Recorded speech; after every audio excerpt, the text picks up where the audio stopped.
Don't stop the Futi. Radio Futi 88.0 FM.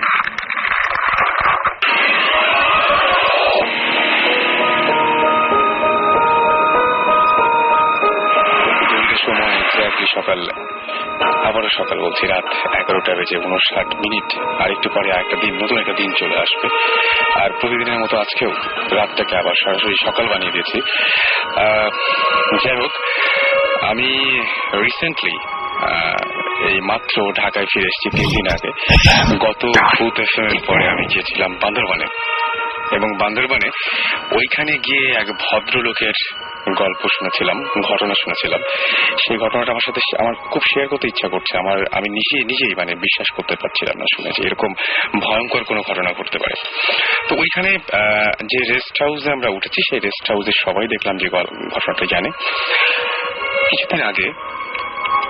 একদম কিছুদিন আগের ঘটনা একজন ভদ্রলোক তিনি যাবেন কোনো একটা কাজে বান্দরবানে এবং বান্দরবানে যাওয়ার জন্য তিনি যেটা ঠিক করলেন তিনি ঢাকা থেকে বান্দরবান যাবেন তো প্রথমে দেখলেন যে কোন কোন বাস বান্দরবানে যায় তারপরে দেখলেন যে না একটু যদি কমফোর্টেবলি যেতে হয় তাহলে তাকে সরাসরি হয়তো যাওয়া যাবে না কিন্তু ভেঙে তিনি যেতে পারবেন যে বাসগুলো কক্সবাজার যায় সেই বাসের মাধ্যমে তিনি ইচ্ছা করলে যেতে পারবেন বান্দরবানের কাছাকাছি কোনো একটা জায়গায় তো যাই হোক বাসে উঠলেন তিনি নির্দিষ্ট সময়ে উঠলেন এবং বাসটা ছাড়লো সকালের দিকেই কিন্তু বাসটা যখন পৌঁছাতে শুরু করলো সাতকানিয়া পর্যন্ত বাসটা যায় তারপরে সাতকানিয়া এসে বাসটা থেমে যায় এবং সেইখান থেকে কোন একটা মানে ওখানকার হয়তো লোকাল বাস বা ওখানে জিপ আছে সেগুলো ভাড়া নেওয়া যায় সেগুলোর মাধ্যমে তারপরে বান্দরবান শহরে যেতে হয় তো ভদ্রলোক সাতকানিয়ায় নামলেন যখন তখন প্রায় মাঝরাত হয়ে গেছে এই মাঝরাতে তিনি নামার পরে প্রথমে যে কাজটা করলেন সেটা হচ্ছে যে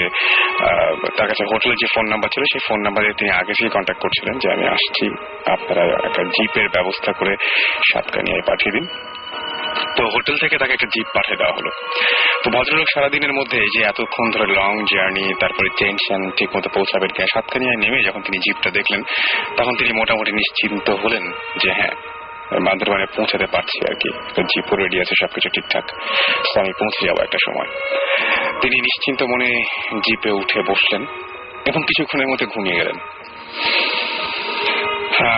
ঘুমিয়ে যাওয়ার পরেই খুব অদ্ভুত একটা ঘটনা ঘটলো যে আপনারা যারা বান্দরবানে গেছেন সাতকানিয়া থেকে ওই রাস্তাটায় দুই উঁচু নিচু এবং গাড়িটা মাঝে মাঝে উঁচুতে উঠে তখন আবার স্পিড কমে আবার যখন নিচে নামে বা মাঝে মাঝে আবার সমান রাস্তা দিয়ে যায় সুতরাং একটু এরকম উঁচু নিচু মানে সমতল সমান অসমান রাস্তা দিয়ে যেতে হয় তো মাঝখানে হঠাৎ করে তার ঘুম ভেঙে যায় ঘুম ভেঙে তিনি যখন সামনের সিটের দিকে ড্রাইভিং সিটের দিকে তাকালেন তখন খুব একটা অদ্ভুত ঘটনা দেখলেন যে সেই সিটটাতে যে মানুষটি বসে গাড়ি চালাচ্ছিল বা যিনি তাকে নিয়ে আসছিলেন সাতকানিয়া থেকে সেই মানুষটি নেই একদম পুরোপুরি সিটটা ফাঁকা তিনি ভয়ের সঙ্গে সঙ্গে চোখ বন্ধ করে ফেলেছিলেন তিনি ভাবছিলেন যেটা হতে পারে নাকি সামনে এরকম মানে এটা কিভাবে সম্ভব আমি যে মানুষের সাথে কথা বলে গাড়িতে উঠেছি সেই মানুষটা গাড়িতে নেই এটা কিভাবে হতে পারে তিনি নিজের চোখে বিশ্বাস করতে পারছিলেন না সঙ্গে সঙ্গে আবার চোখ বন্ধ করে ফেললেন একটু পরে আবারও চোখ খুললেন সেই একই ঘটনা তিনি বুঝতে পারলেন সারাদিন অনেক টায়ার্ড ছিলেন এই জন্য হয়তো খুব একটা বড় ঝামেলা হয়েছে তার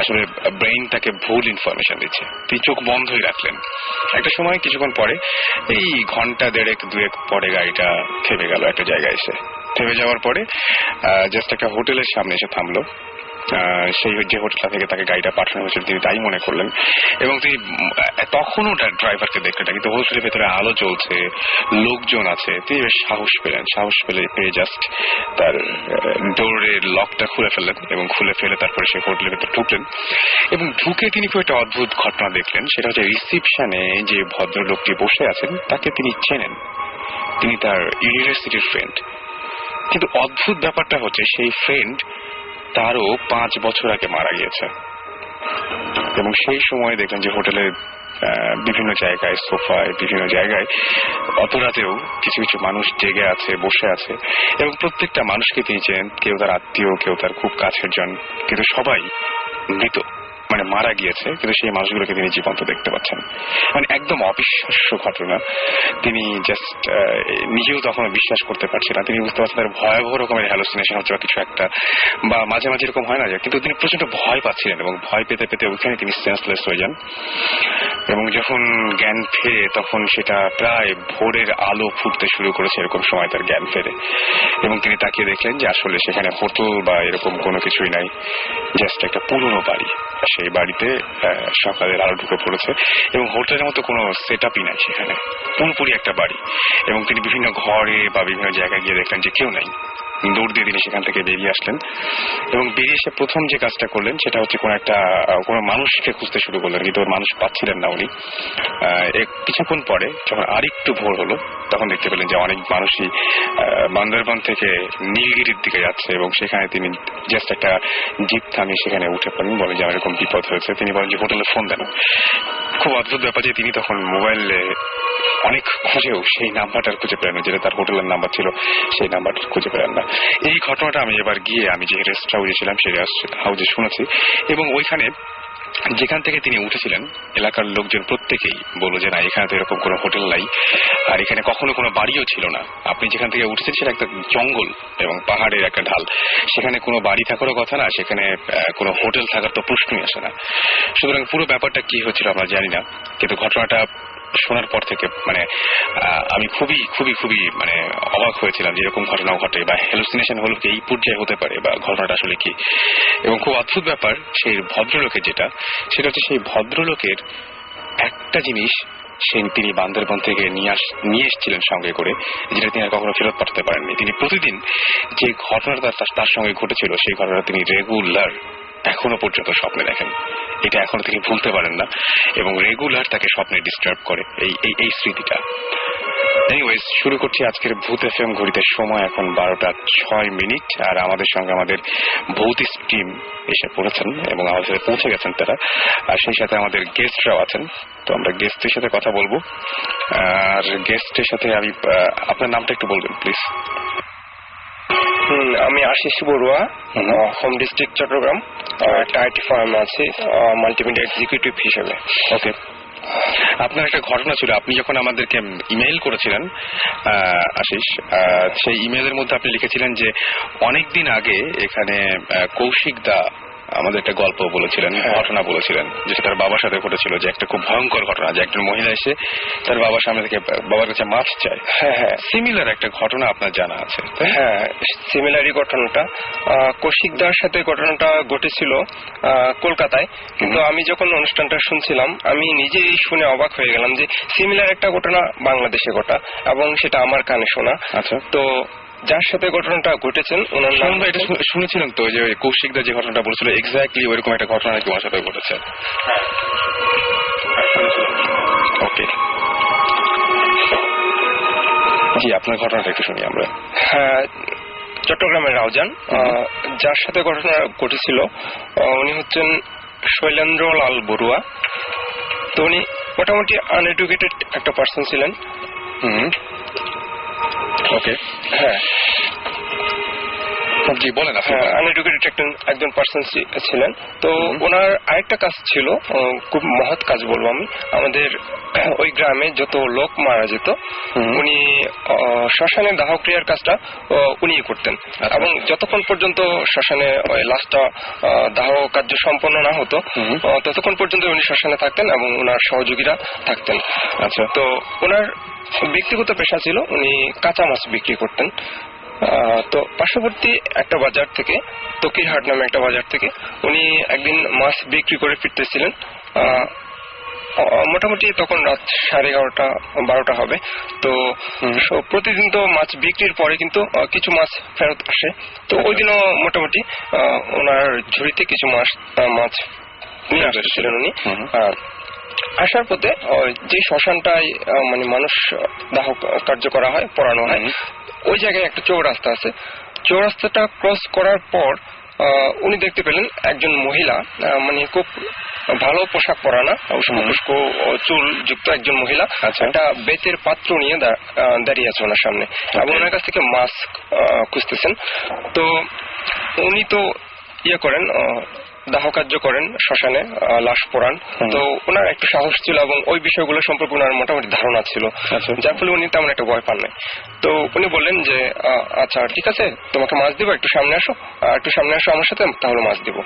এভাবে বলতে বলতে উনি প্রায় ওনার বাড়ির কাছাকাছি নিয়ে গেলেন, ওই যেটা কৌশিকদা যেটা বলেছিলেন পেতনি, তো ওই ধরনের কিছু হবে। বাড়ির কাছাকাছি নিয়ে ওর কাছ থেকে ওর যে পাত্রটা ছিল ওটা কেড়ে নিলেন। ওকে, এবং ওই পেতনি কান্নাকাটি শুরু করলো যে আমার পাত্র দাও। পরে ওকে মোটামুটি কানে ধরিয়ে ওকে পাত্রটা ফেরত দিয়ে ছেড়ে দিল। ওটা ওনার নিজের মুখে শোনা, মানে নিজেই বলছিল আমাকে। উনি এখন অবশ্য বেঁচে নেই, মারা গেছেন বেশ কিছুদিন আগে। এটা হচ্ছে একটা ঘটনা। ওকে, তো এই ঘটনাটা কোথায় ঘটেছিল? এটা হচ্ছে চট্টগ্রামের রাউজান। হ্যাঁ, আমরা সিমিলার একটা ঘটনা শুনেছিলাম, তাই না সুমন ভাই? রাইট, কৌশিকদের কাছ থেকে। সুমন ভাই, যে ওর কাছে আরো কিছু ঘটনা আছে, আমরা সেই ঘটনা শুনবো নাকি মাঝখানে অন্য কিছু একটা? আমরা অ্যাকচুয়ালি গেস্টের গল্পগুলো আগে শুনি, তারপরে আমরা। ওকে, আচ্ছা, আপনার একটা ঘটনা আছে, আর একটা ঘটনা বললেন, সেটা হচ্ছে একটু আগের, বেশ আগের, তাই না? 75 এর দিকে একটা ঘটনা, 1975 সালের দিকে। এর ফাঁকে আমি বলি যে চলছে ভূত এফএম, শুনছেন সবসময় রেডিও ফুর্তির সাথে আছি রাসেল, এবং আমাদের সাথে ভৌত স্ট্রিমের সুমন ভাই, সাকিব ভাই আছেন, এবং আমাদের দুজন গেস্ট রয়েছেন। আমরা সবার কথাই শুনবো এবং আপনাদের কথা শুনতে চাই। যেমন আমরা বেশ অনেকগুলো ইমেল পেয়েছি গত সপ্তাহে। এর মাঝখানে আমাদেরকে আমি দেখতে পাচ্ছি যে আমাদেরকে অনেকে SMS এর মাধ্যমে জানিয়েছেন তাদের বিভিন্ন অনুভূতির কথা। সজীব লিখেছেন যে আমরা গতদিন সাভারের গল্প করছিলাম এবং তিনি বলছেন যে সাভারের জায়গাটা, যে জায়গাটা ওই যে বাসটা অ্যাক্সিডেন্ট করেছিল, সেখানে তিনিও দেখেছেন একসাথে 3টা রাস্তা।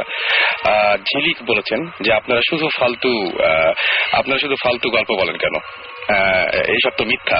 আসলে সত্যি মিথ্যা, এটা আমার মনে হয় সাকিব ভাইকে আমি কিছু একটা বলতে বলবো, সাকিব একটু ভালো হয় বললে। এটা পুরো পয়েন্ট অফ ভিউ ব্যাপার। অনেক কিছু শুনে হয়তো আপনার কাছে মনে হবে মিথ্যা, উইচ ইজ ফাইন, আবার একজনের কাছে মনে হবে যে এটি ভয়াবহ সত্য, which is fine. But if you enjoy the show, keep listening. Right. If you don't, go to sleep. Then Shakib তো বললে যা। ওকে, তো আমারও তাই মনে হয় আর কি, এক্স্যাক্টলি তাই মনে হয়। আচ্ছা, আমরা আরো কিছু SMS আছে আমাদেরকে। সরোজ বলেছেন যে আমি গ্রামে একদিন অমাবস্যার রাতে উঠে বসে গল্প বলছিলাম, সাডেনলি আমার সামনে দিয়ে একটা বড় থাম্বা সমান ছায়া যায়, তবে এখানে কোনো আলো ছিল না। বুঝতেই পারছি যে এরকম একটা গল্প আজকে আমরা শুনবো, এরকম একটা ঘটনা। ইনফ্যাক্ট আমাদের যে গেস্ট রয়েছেন তারা একজন আমাদেরকে বলবেন। আর আমাদেরকে এছাড়াও SMS করেছেন জাইশা, এবং তিনি বলছেন আমি সব সময় একটা মেয়ে দেখতে পাই, এবং আর কেউ দেখতে পায় না, কিন্তু তিনি দেখতে পান যে মেয়েটা ছাদ থেকে লাফিয়ে পড়ছে। আমার মনে হয় যে অন্য কেউ যদি দেখতে না পায় তাহলে সেখানে যথেষ্ট সন্দেহের অবকাশ রয়েছে। এনিওয়েজ, আপনি যদি আপনার অনুভূতি শেয়ার করতে চান তাহলে শাউট লিখে স্পেস দিয়ে আপনার নাম লিখে, স্পেস দিয়ে আপনার মেসেজ লিখে পাঠিয়ে দিন 9840 নাম্বারে। আপনি যদি আপনার ঘটনা শেয়ার করতে চান তাহলে bhootfm@radiofurti.fm এ ইমেল করতে পারেন, BHOOTFM@radiofurti RADIOFOORTI.FM। এখানে আপনি ইচ্ছা করলে ইমেল করতে পারেন। যাই হোক, আমরা আবার ফিরে যাই আশিসের কাছে। না আশিস, আপনার যে গল্পটা আছে 75 এর একটা গল্পের কথা বলছিলেন। 75 এর ঘটনা, যাদের কাছ থেকে গল্পটা শোনা ওনারা কেউ বর্তমানে বেঁচে নাই। তো কোন একটা ধর্মীয় অনুষ্ঠানে আমি একদিন অ্যাটেন্ড করেছিলাম। তো ওখানে সবাই জড়ো হয়ে বসে আলোচনা করতেছিল এবং আমি পিছনে বসে, তখন আমি অনেক ছোট ছিলাম, তো পিছনে বসে গল্পটা শুনলাম ওনাদের মুখ থেকে। যেই 4 জনের সাথে ঘটনাটা ঘটেছিল ওনারা হচ্ছেন গ্রামের মোটামুটি কৃষক শ্রেণীর লোক। তো ওনারা শীতকালীন মৌসুমী সবজিগুলো চাষ করেন। ওকে, এখন যেখানে ওনারা চাষ করেন, যেখানে সবজি চাষ করেন, ওইখানে পানি সেচের তেমন ভালো ব্যবস্থা ছিল না। পাশে একটা খাল ছিল যেটা পাহাড়ি পানিগুলো নেমে আসতো এবং খুব অল্প। যখন শীতের মৌসুমে পানি মোটামুটি থাকে না বললেই চলে। এবং আমি কিন্তু যে হাই স্কুলে পড়ালেখা করতাম ওই খালের উপর দিয়ে আমাকে যেতে হতো, এবং শীতকালে আমি খালের নিচে দিয়ে লাফ দিয়ে যেতাম, অল্প পানি ছিল। তো সেচের মৌসুমে ওনাদের পানি দেওয়ার প্রয়োজন। এখন 4 জন বসে একদিন সন্ধ্যায় বসে ইয়ে করলেন, মানে সিদ্ধান্ত নিলেন বা আলোচনা করলেন যে আমাদের তো সেচ দেওয়া দরকার, এখন পানি স্বল্পতা, সুতরাং কি করা যায়।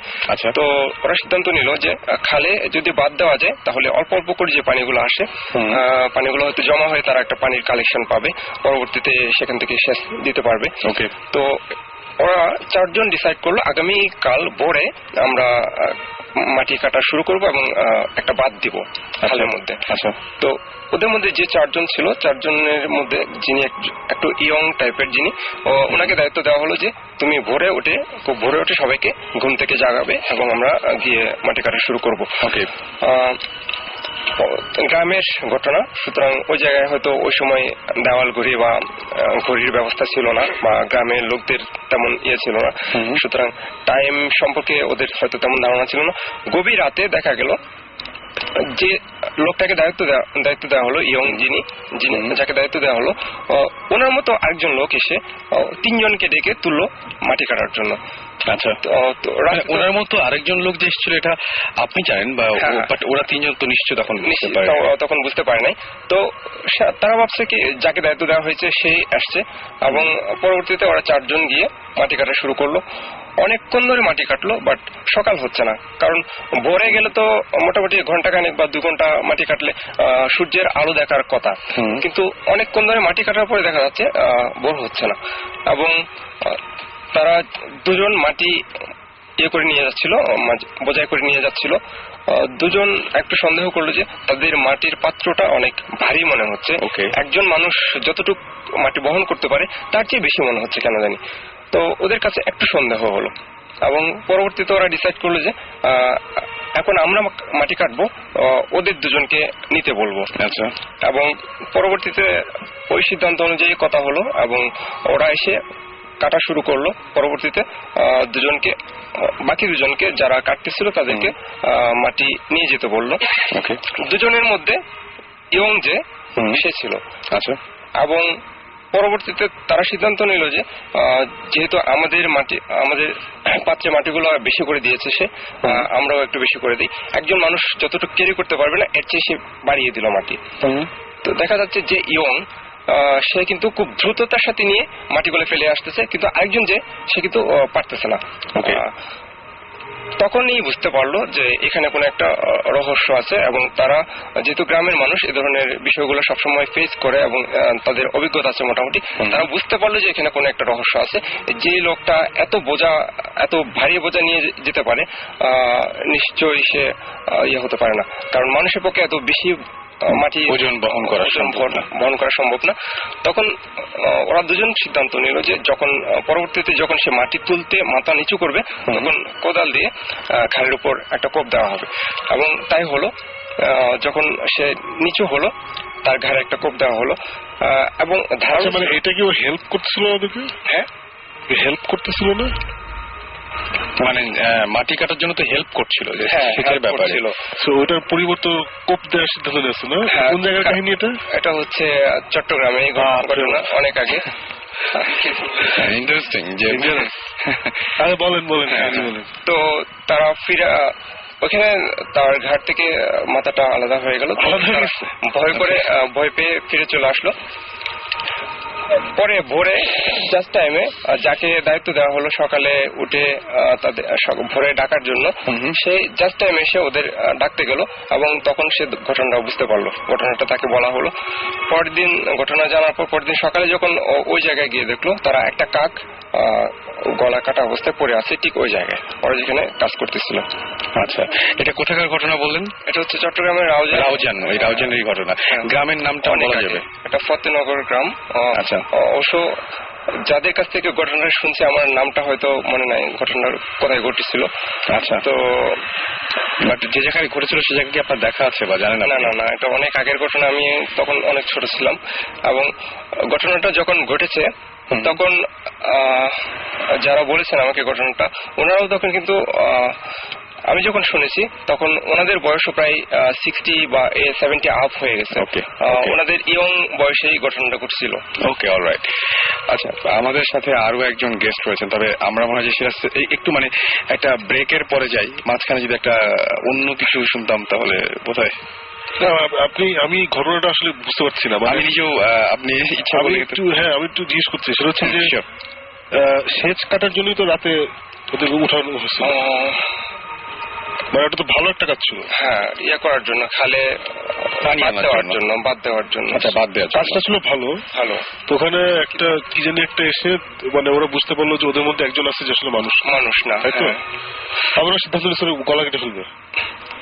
মানে এটাতে কি এটাতে পরবর্তী কোনো ক্ষতি হয় নাই বা কোনো ধরনের কোনো ঝামেলা হয় না, এই ধরনের কোনো কিছু হয়তো? এটা এক্সপ্লেনেশন কেউ দিতে পারছে যে আসলে তখনকার ওনারা তো মোটামুটি আনএডুকেট ছিলেন, তো ওই ধরনের ব্যাখ্যা এইসব জিনিসে তো আসলে এডুকেশন লাগে না, অন্য জিনিস, কারণ ওখানে তোরা থাকেন। হ্যাঁ, ওটার ব্যাখ্যা তখন অনেক ছোট ছিলাম, যার ফলে হয়তো ইয়ে করা হয়নি। ওকে, আসলে এরকম স্টোরি আসলে আমি তো অনেক শুনছি। হ্যাঁ, এরকম শুনছি। আমার একটা জিনিস হচ্ছে কি যে আমি দেখেছি যে জায়গায় মানে যে জায়গায় হয়তো এরকম সেচের কাজ নাই, হয়তো মাছের কাজ আছে, সে জায়গায় মাছ মারতে ডেকে নিয়ে যায়, এরকম ঘটনা কিন্তু হয় যে পরিচিত একজন এসে ডেকে নিয়ে চলে গেছে। এটা হয়, কিন্তু এটা যে একজন যে একটু আগে যে কি এসএমএস করলো যে আমরা চাওয়া পারছি না কিনা, এটা শুনলো যে এটাই বলবে, মানে নো অফেন্স, মানে আমি কিন্তু আপনার কোনো, বাট এই টাইপের কাহিনী আসলে অনেকদিন আগের ঘটনা, এগুলো ছোটবেলা আমরা সবাই শুনেছি। এবং আরেকটা জিনিস হয় কি যে আমরা এখানে আসলে আসি নাই যে কোন ঘটনা সত্য কোনটা মিথ্যা ওটা যাচাই করতে। আমরা এখানে আসছি just to talk about interesting জিনিসপত্র। একদম, এবং যারা বলেন তারা কিন্তু এক্সপেরিয়েন্স করেন বলেই বলেন। আর ব্যাপারটা হচ্ছে যে এটাতে এখন আসলে ব্যাপারটা হচ্ছে যারা শোনেন তারা সবসময় যত যেমনই হন না কেন শেষ পর্যন্ত কিন্তু শুনে খুব বিজ্ঞের মতো বলেন কি না, ঘটনাটা বোধহয় আসলে ঠিক মানে বুঝতেই পারছেন। সেটাই আমারও তাই মনে হয়। তারপরে ব্রেকে যাবো নাকি আরেকটা সুমন ভাই কিছু একটা শুনবো নাকি এখন আপাতত, মানে ছোটখাটো একটা রিসেন্ট কোন একটা এভরিডে আমার একটা নতুন করে ঘটনা সেরকম কিছু না, একটা শুনে আমরা ব্রেকে যাই, একটা ছোট্ট একটা শুনি। ওকে, একটা ছোট্ট একটা ঘটনা বলি। ঘটনাটা হচ্ছে এটা অ্যাকচুয়ালি আমাদের ভৌতিস্টের টিমেরই একটা কেস, এটা নিয়ে আমরা কাজ করছি, এটা এখনো অন দ্য প্রসেস, এখনো আমাদের ইনভেস্টিগেশন শুরু হয়নি। বাট আমরা যে ছোট একটা গল্প শুনেছি যে একটা অবশ্যই ঢাকার বাইরে মফস্বল তেমন একটা বাসা আছে, বাসাটা এখন খালি, এবং এই বাসাটার নিয়ে একটা কাহিনী আছে। কাহিনীটা হচ্ছে যে এই বাসার স্পেসিফিক একটা রুম, জাস্ট একটা রুম আছে, যেই রুমটাতে রাত কয়টা 1:24 না কটার সময় জানি 1:30টার দিকে, মানে একটা স্পেসিফিক টাইম আছে, একটার একটু বেশি। হ্যাঁ, মানে এক একজন এক এক কথা বলে, কয়েকজনের সাথে কথা হয়েছে, কেউ বললো 1:24, কেউ 35, কেউ 1:15 এরকম বলে। ওই টাইমে ওই একটা স্পেসিফিক রুমে বেশ অনেক ধরনের আওয়াজ শোনা যায়। আচ্ছা, অনেক ধরনের। এবং আমরা এই নিউজটা অ্যাকচুয়ালি পেয়েছিলাম, তারপরে আমরা একটু ঘাটাঘাটি করার পর শুনলাম যে এখন ওই বাসাটায় কেউ থাকে না, বাট এর আগে যারা ছিল ভাড়াটে যারা ছিল ওদের সাথে আমরা কথা বলেছি, ওরাও বলেছিল যে ওই রুমটাতে আমরা কেউ থাকতে পারতাম না, ওই রুমটাতে অনেক মানে এমনিও কেউ গিয়ে যদি শুয়ে থাকে বা ঘুমিয়ে থাকে মনে হয় যে রুমের আশেপাশে মানুষজন আছে, এই টাইপের কেউ জানি আছে, এরকম মানে ভয় লাগতো আর কি সবার। তারপর ওই স্পেসিফিক টাইমটার সময় ওই রুমটা অ্যাকচুয়ালি ঠিক মানে গেস্ট রুম টাইপের, মানে বুঝতে বেডরুমও ছিল না, এভরি নাইটে কেউ থাকতো না। সো ওই রুম থেকে অনেক ধরনের আওয়াজ আসতো। তারপরে ওদের অনেক প্রবলেম হয়েছে, ওরা ওই বাসা ছেড়ে দিয়েছে। এখন এই বাসাটার ঘটনা হচ্ছে বাসাটা পুরো খালি, কেউ থাকে না, বাট ওই স্পেসিফিক ওই রুমটা এখনো তালা দেয়া, ওখানে স্টোর রুম হিসেবে ইউজ করছে, মানে বাসার অ্যাকচুয়াল মালিক যিনি উনি ওনার কিছু ওই জাঙ্ক টাইপের জিনিসপত্র ওখানে রাখে। এবং ওখান থেকে এখনো নাকি রাতে মানে গার্ডটাররা বলে যে মাঝে মধ্যে নাকি ভয়ঙ্কর আওয়াজ পাওয়া যায়, যে মানে তুলকালাম কাণ্ড হচ্ছে ওই রুমের মধ্যে, মানে ভাঙচুর টাইপের আওয়াজ এখনো আসে। সো অ্যাকচুয়ালি আমরা এটা ঘাটাতে আরো পাস্টের কিছু ইন্টারেস্টিং খবর পেয়েছি যে এই রুমে কে ছিল। আমরা খবর পেয়েছি এক ভদ্রলোক ওখানে মারা গিয়েছিল, সুইসাইড করেছিল, এই টাইপের। কেউ বলে যে সুইসাইড, কেউ বলে হার্ট অ্যাটাক হয়েছে, এই টাইপের কথা বলে। এটা নাকি অনেক আগে হয়েছিল এবং তারপর থেকে এই রুমে এই জিনিসগুলো হয়। আমরাও এখন এটা এখনো ইনভেস্টিগেট করছি, এখন আমরা জানি না অ্যাকচুয়ালি কোন একটা জায়গার খবর পেলে আমরা ফার্স্টে খোঁজ খবর নেই যে অ্যাকচুয়ালি এখানে কি হচ্ছে না হচ্ছে, এদের সাথে কথা বলি, যারা ছিল তাদের সাথে কথা বলি, এখনো ওই পর্যায়ে আছে। ইন্টারেস্টিং কিছু স্টোরি আমরা শুনতে পাচ্ছি, কন্ট্রোভার্সিয়াল অনেক স্টোরি শুনতে পাচ্ছি। সো এখন এটা অন দ্য প্রসেস। এটা করার পরে আমরা মোটামুটি একটা পারমিশন বের করেছি ওখানে থাকার। ওকে, তো হোপফুলি আমরা নেক্সট উইকে ভূত এফএম এ থাকতে পারবো না, কজ হোপফুলি আমরা ওখানে থাকতে। কিন্তু ওই সাউন্ড গুলোর কিছু কিছু নিশ্চয়ই যদি মানে ওইরকম কিছু খবর থাকে তাহলে আমরা সাউন্ড গুলো শোনাতে পারবো নিশ্চয়ই। হ্যাঁ, যেটাই হোক মানে আমরা সো নেক্সট উইকে যদি আমাদের সবকিছু ঠিকঠাক থাকে তাহলে নেক্সট উইকে মোস্ট প্রবলি আমরা ওখানেই থাকবো। তখন মানে ভূত এফএম এ না থাকলেও ভূত এফএম এর সঙ্গে থাকবেন, কারণ ওইখানে আমরা হয়তো কানেক্ট করে আমরা হয়তো হয়তো বা তখন আমরা ফোনে একটা কনভারসেশন করতে পারি। সেটাই মানে এটা খুবই আমার কাছে এখনই খুবই এক্সাইটিং লাগছে। দেখা যাক কি হয়। এটি ছোট ঘটনা, পরে আমরা অন্য গল্পে যাবো। আপাতত আমরা ওকে, তাহলে আমরা আপাতত একটা ব্রেকে যাই। আর ইন দ্য মিন টাইম আপনারা আমাদের SMS করতে পারেন। তার আগে বলি যে আমাদেরকে SMS করেছেন ইমরান, SMS করেছেন নীল, SMS করেছেন এছাড়াও আমাদেরকে গত সপ্তাহে SMS কিন্তু আমি আজকে শো শুরু করার সময় পড়েছি। গত সপ্তাহে একটা ইমেলও পড়বো একটু পরে, যখন ফিরে আসবো তখন ইমেলও পড়বো।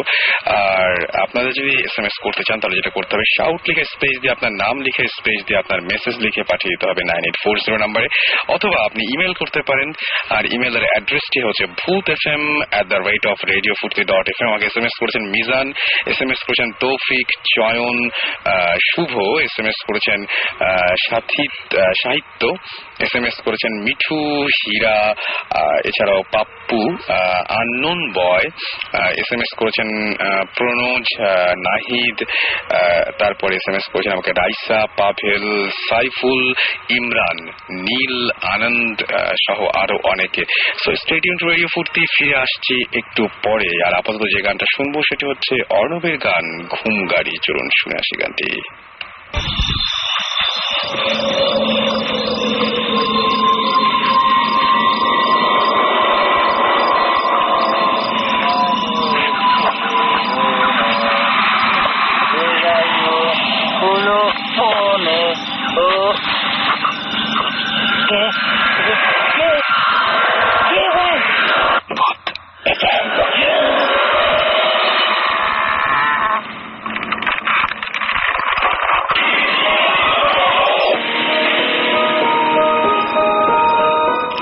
শুনছেন সবসময় রেডিও ফুর্তি, চলছে ভূত এফএম, সাথে আছি রাস্তা, এবং আমার সাথে রয়েছেন ভূত স্ট্রিমের সুমন ভাই, রয়েছেন সাকিব ভাই এবং জিবরান ভাই।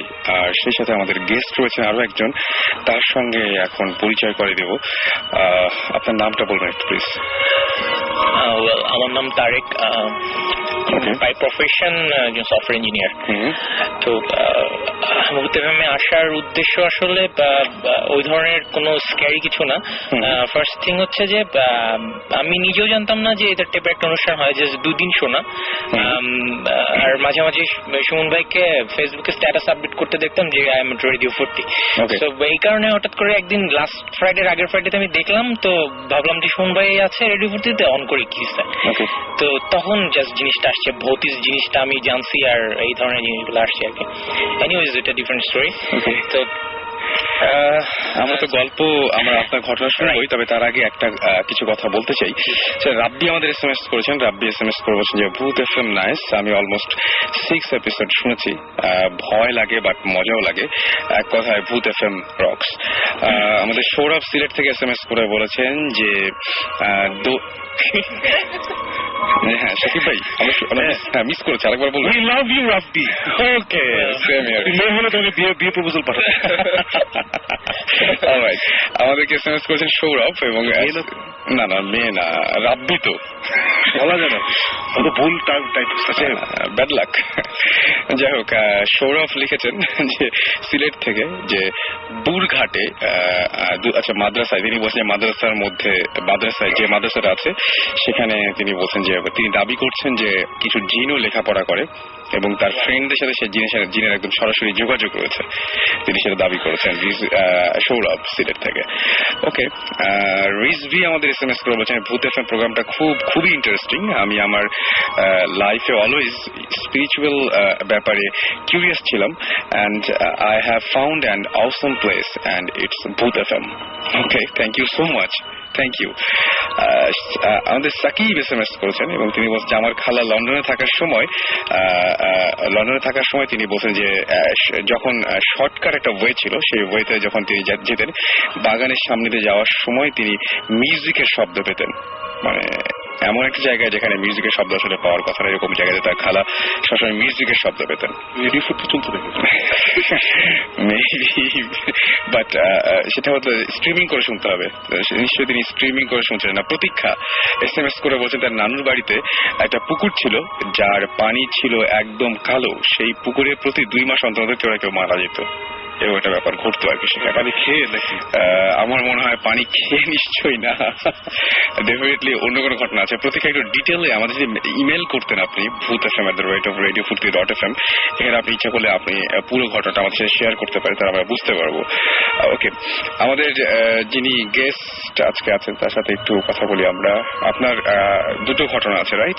এক্স্যাক্টলি, ঘটনা অনেকগুলো, বাট আমি আমার নিজের সাথে আমার সাথে যেগুলো হয়েছে সেগুলো অ্যাকচুয়ালি শেয়ার করতে যাচ্ছি। আর তার আগে ছোট্ট একটা ব্যাপার যেটা বলবো, যে কিছুক্ষণ আগে ভাইয়ারা বলছিলেন যে সত্য মিথ্যার ব্যাপারটা, রাইট?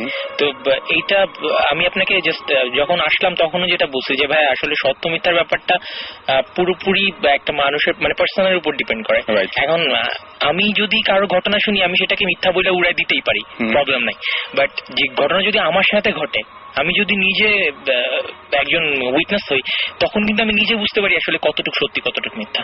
এক্স্যাক্টলি। তো আমরা সুচিন্তিত মতামতের এগেইনস্টে কোনো সুচিন্তিত যুক্তি দিতে চাই না, সেটা উচিত হবে না। এনিওয়েজ, তো গল্পটা আসলে এরকম গল্প না, আসলে একটা সত্যি ঘটনা। যেটা হচ্ছে যে আমি যেটা মেইল করেছিলাম সেটা দিয়ে শুরু করি। যেটা হচ্ছে যে আমাদের বাড়িটা, আমাদের ফার্স্ট যেটা বাড়ি আমরা করি সেটা বরিশালে। তো বাড়িটার যখন আমরা জায়গাটাকে দেখা হচ্ছিল, কেনা হচ্ছিল, তখন জায়গাটা লো ল্যান্ড, হ্যাঁ, যেটা আপনি বলেছিলাম আর কি। তো লো ল্যান্ড ছিল, লাইক মজা পুকুর ছিল চারিদিকে, লো ল্যান্ড ছিল।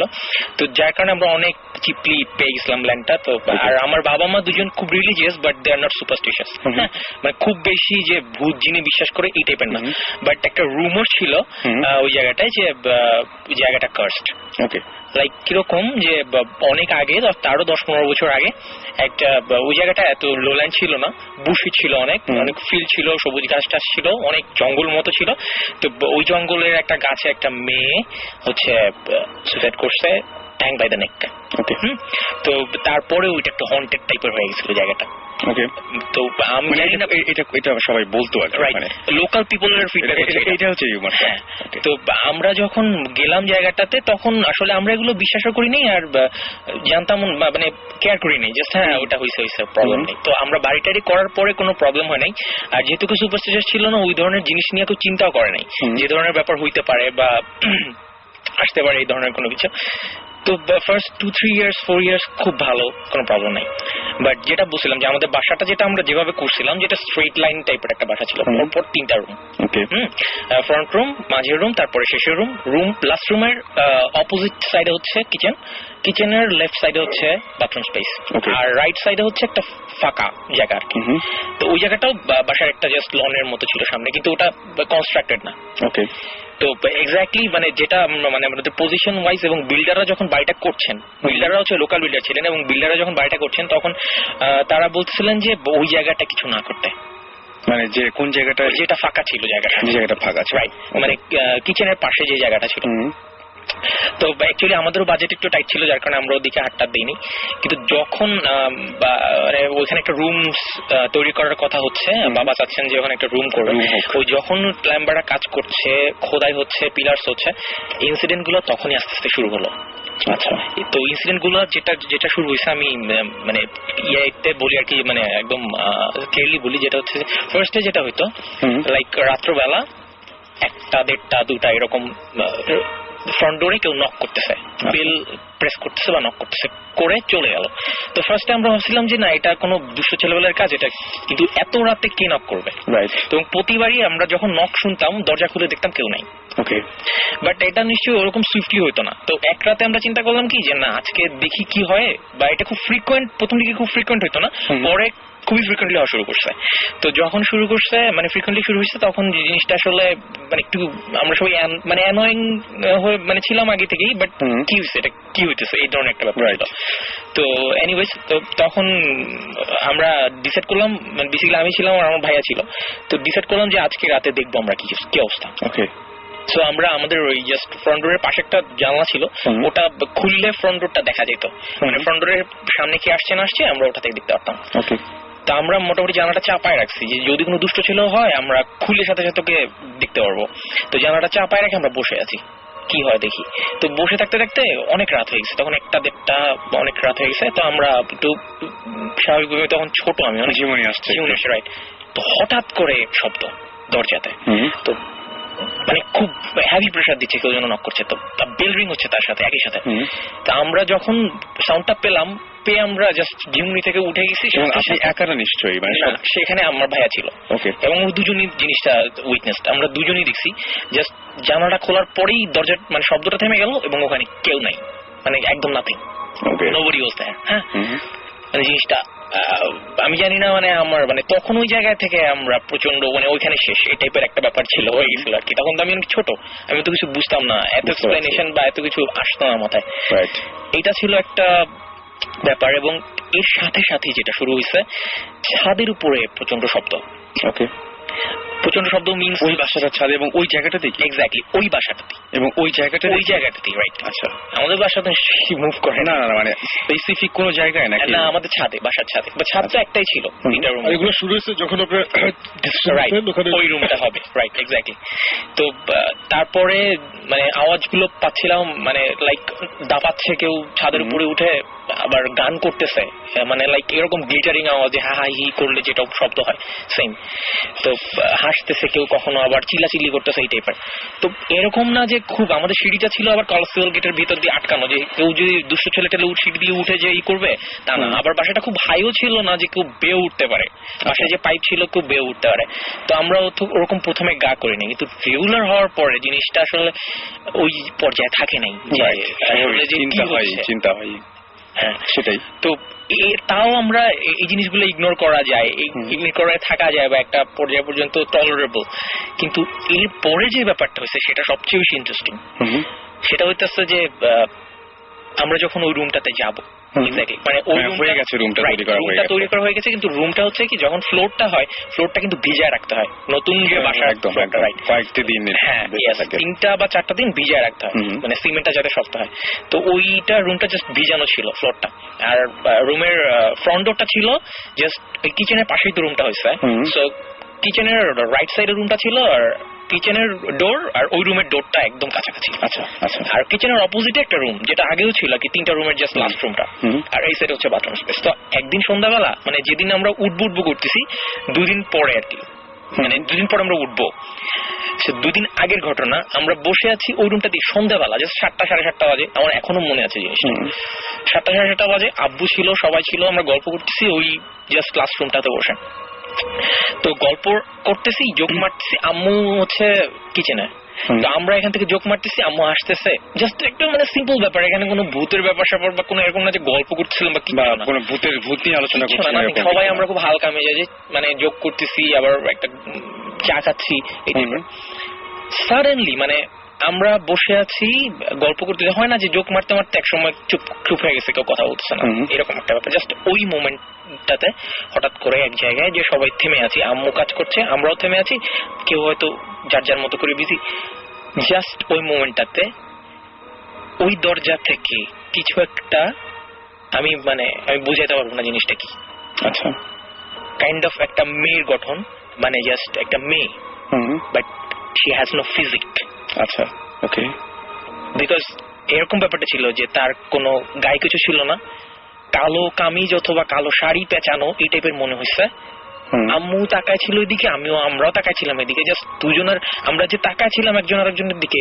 মেয়েটা ওই দরজা থেকে বের হয়ে, নতুন রুমের দরজা থেকে বের হয়েছে, মানে সে ভাসতেছিল টাইপের। আমরা সবাই দেখছি জিনিসটা, একা না, সবাই সবাই একই সাথে। আচ্ছা, একই সাথে দেখছি। দরজা থেকে বেরোয় সে হাসতেছিল, হা হা হা হা করে হাসতেছিল। কি পরিমাণে স্ক্যারি ছিল ভাই আমি বুঝাতে পারবো না মানে জিনিসটা। আমি জানি না হোয়াট এভার মানে যে যার ইচ্ছা বিশ্বাস করতে হয় করুক, ইউ হার্ড দ্য লাফ মানে হাসিটা সবাই শুনছে জিনিসটা। আচ্ছা আচ্ছা, মানে ঘটনা সবার সামনে একসাথে হয়েছে। বেসিক্যালি এটা একটা মানে কালো মানে একটা মেয়ের ফিগারের মতো একটা শেপ, ফুল ব্ল্যাক, আর মনে হচ্ছে কালো টাইপের শাড়ি পরছে বা কামিজ বা ওড়না প্যাচে আছে, কিছু একটা পরে আছে, আর কোনো লাইক চোখ নাক মুখ হাত কিছু দেখা যাচ্ছে না, কিছু সে ভেসে আসছে একটা জাস্ট মানে যেরকম হয় না দিয়ে অন্য সাইড দেখা যাচ্ছিল।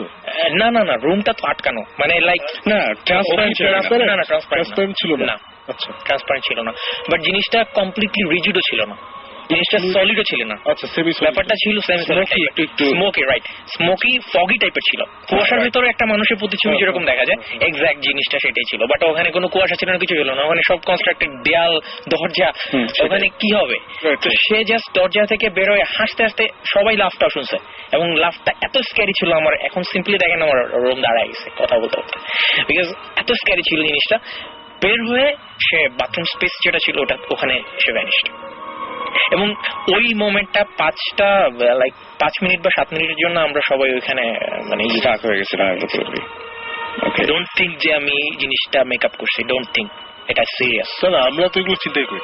আচ্ছা, এটা সিরিয়াস, যারা করতেছে বা যারা চিন্তা করছে যেটা মেকআপ জিনিস, ডোন্ট ওয়ারি অ্যাবাউট দ্যাট, চিন্তা করলে কোনো কিছু যায় আসে না, এটাই উইটনেসড, এটা কিন্তু উইটনেস। আর ব্যাপারটা হচ্ছে আমি সবচেয়ে অবাক হয়েছে যে একসাথে সবাই ঘটনাটা দেখেছে, এক্স্যাক্টলি, কারোর হ্যালুসিনেশন হয়নি। এবং আচ্ছা আমার একটা কোশ্চেন, এই ঘটনাটার ঘটনাটা কি শেষ হয়েছে নাকি আরো আছে? এই ঘটনাটা শেষ, বাট এটার পরে আরো এটার কনসিকুয়েন্সেস আছে। আচ্ছা আচ্ছা, আমি এগুলো শুনতে চাই, আমার কাছে ইন্টারেস্টিং লাগছে। আরেকটা জিনিস হচ্ছে যে এই মুহূর্তে এখনো কি এই টাইপের জিনিসপত্র হয় বা সেটা আমি বলছি, সেটা আমি শোনার পরে কথা বলবো। আপনি ইমেইলে যেরকম ডিটেল লিখেছিলেন মানে এর পরের ঘটনাগুলো ঠিক একই ভাবে আপনি? হ্যাঁ, আচ্ছা, ইমেইলের ডিটেলসটা যেটা হয়েছে এটা ছিল থার্ড ইনসিডেন্ট। জাস্ট এই মেয়ের ইনসিডেন্টের 1-1.5 মাস পরে আমি প্রচন্ড সিক হয়ে পড়ি। আমার উপরে আসলে জিনিসটা আসলে আপনি পজেসড হয়েছিলেন? এটা আমি পজেসড ছিলাম, বাট ওই জিনিসগুলা যে পজেশন বা ওই জিনিসগুলা যে হার্মফুল এই সেন্সটা আমার তখন ছিল না। ওকে, কারণ হচ্ছে আমি তখন ছোট, লাইক আমি জাস্ট হাই স্কুলে উঠছি এই টাইপের, মানে আমি খুব বেশি এরকম না যে আমি খুব সাইন্টিফিক্যালি জিনিসগুলো বুঝাই দিতে পারবো বা আমার বাবা মামাকে বুঝাই দিবে। আগেও বুঝছি যে বাবা মা অত সুপারস্টিশাস না, বাট এই জিনিসগুলো কনসিকুয়েন্টলি ঘটার জন্য তারা অনেকটা ভেঙে পড়ছে। আর যখন দেখছে যে জিনিসটা আসলে মানে ওই সিচুয়েশনটা হওয়ার পরে ওইটা তো লকটি, ওখানে কেউ ঢুকে নাই, ওইটা জাস্ট ওরকমই ছিল। এবং তারপরে 1-1.5 মাস পরে যেটা হয়েছে যে সিক জিনিসটা আসলে সিক বলবো না, আমার ঘুমে প্রবলেম হওয়া শুরু করলো। এবং ঘুমের প্রবলেম বলতে রাতের বেলা আমি বেহুশের মতোই ঘুমাইতাম, বাট আমি সকালবেলা উঠে আমার যে জিনিসগুলো দেখতাম সেগুলো প্রচন্ড রকম উইয়ার্ড আর স্ক্যারি। যে জিনিসটা হইতো যে সকালবেলা আমি যখন উঠতাম আমার প্রচন্ড মুখে খামচি দাগ ছিল, চেস্টে খামচির দাগ, I don't know who did this or something, মানে এই টাইপের ছিল, প্রচন্ড জ্বালা পোড়া করতো। কিন্তু আমি জানতাম না যেগুলো কে করতেছে বা কেন করতেছে বা কি টাইপের, কিন্তু এটা আমাকে বলাও হয়নি প্রথম দিকে। আমি উঠে দেখতাম আম্মু জাস্ট মলম টলম লাগাই দিত সকালবেলা। ওকে, ডোন্ট লাফ, ইটস নট ফানি। হ্যাঁ, মানে মলম টলম লাগাই দিত। I'm not laughing at you. এটা হচ্ছে সারপ্রাইজ লাফ। ওকে, ফাইন। I'm not laughing যে হা হা হা।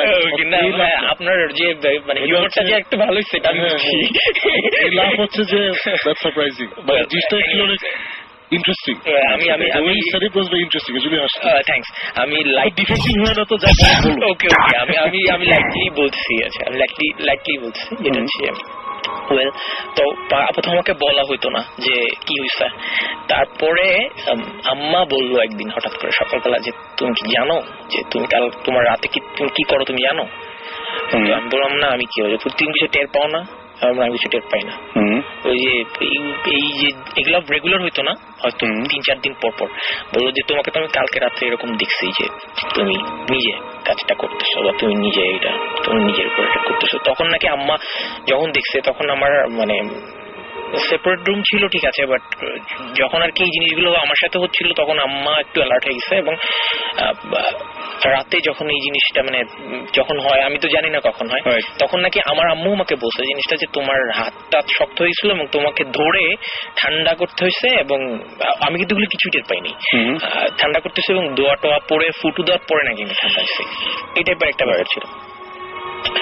তো এটা এখন ডক্টর ছিল আর কন্টিনিউসলি হওয়ার কারণে আমার শরীরের অবস্থা খুব বেশি ভালো ছিল, যে আমি ইভেন স্কুলে যেতে পারিনি আমার কয়েকদিন।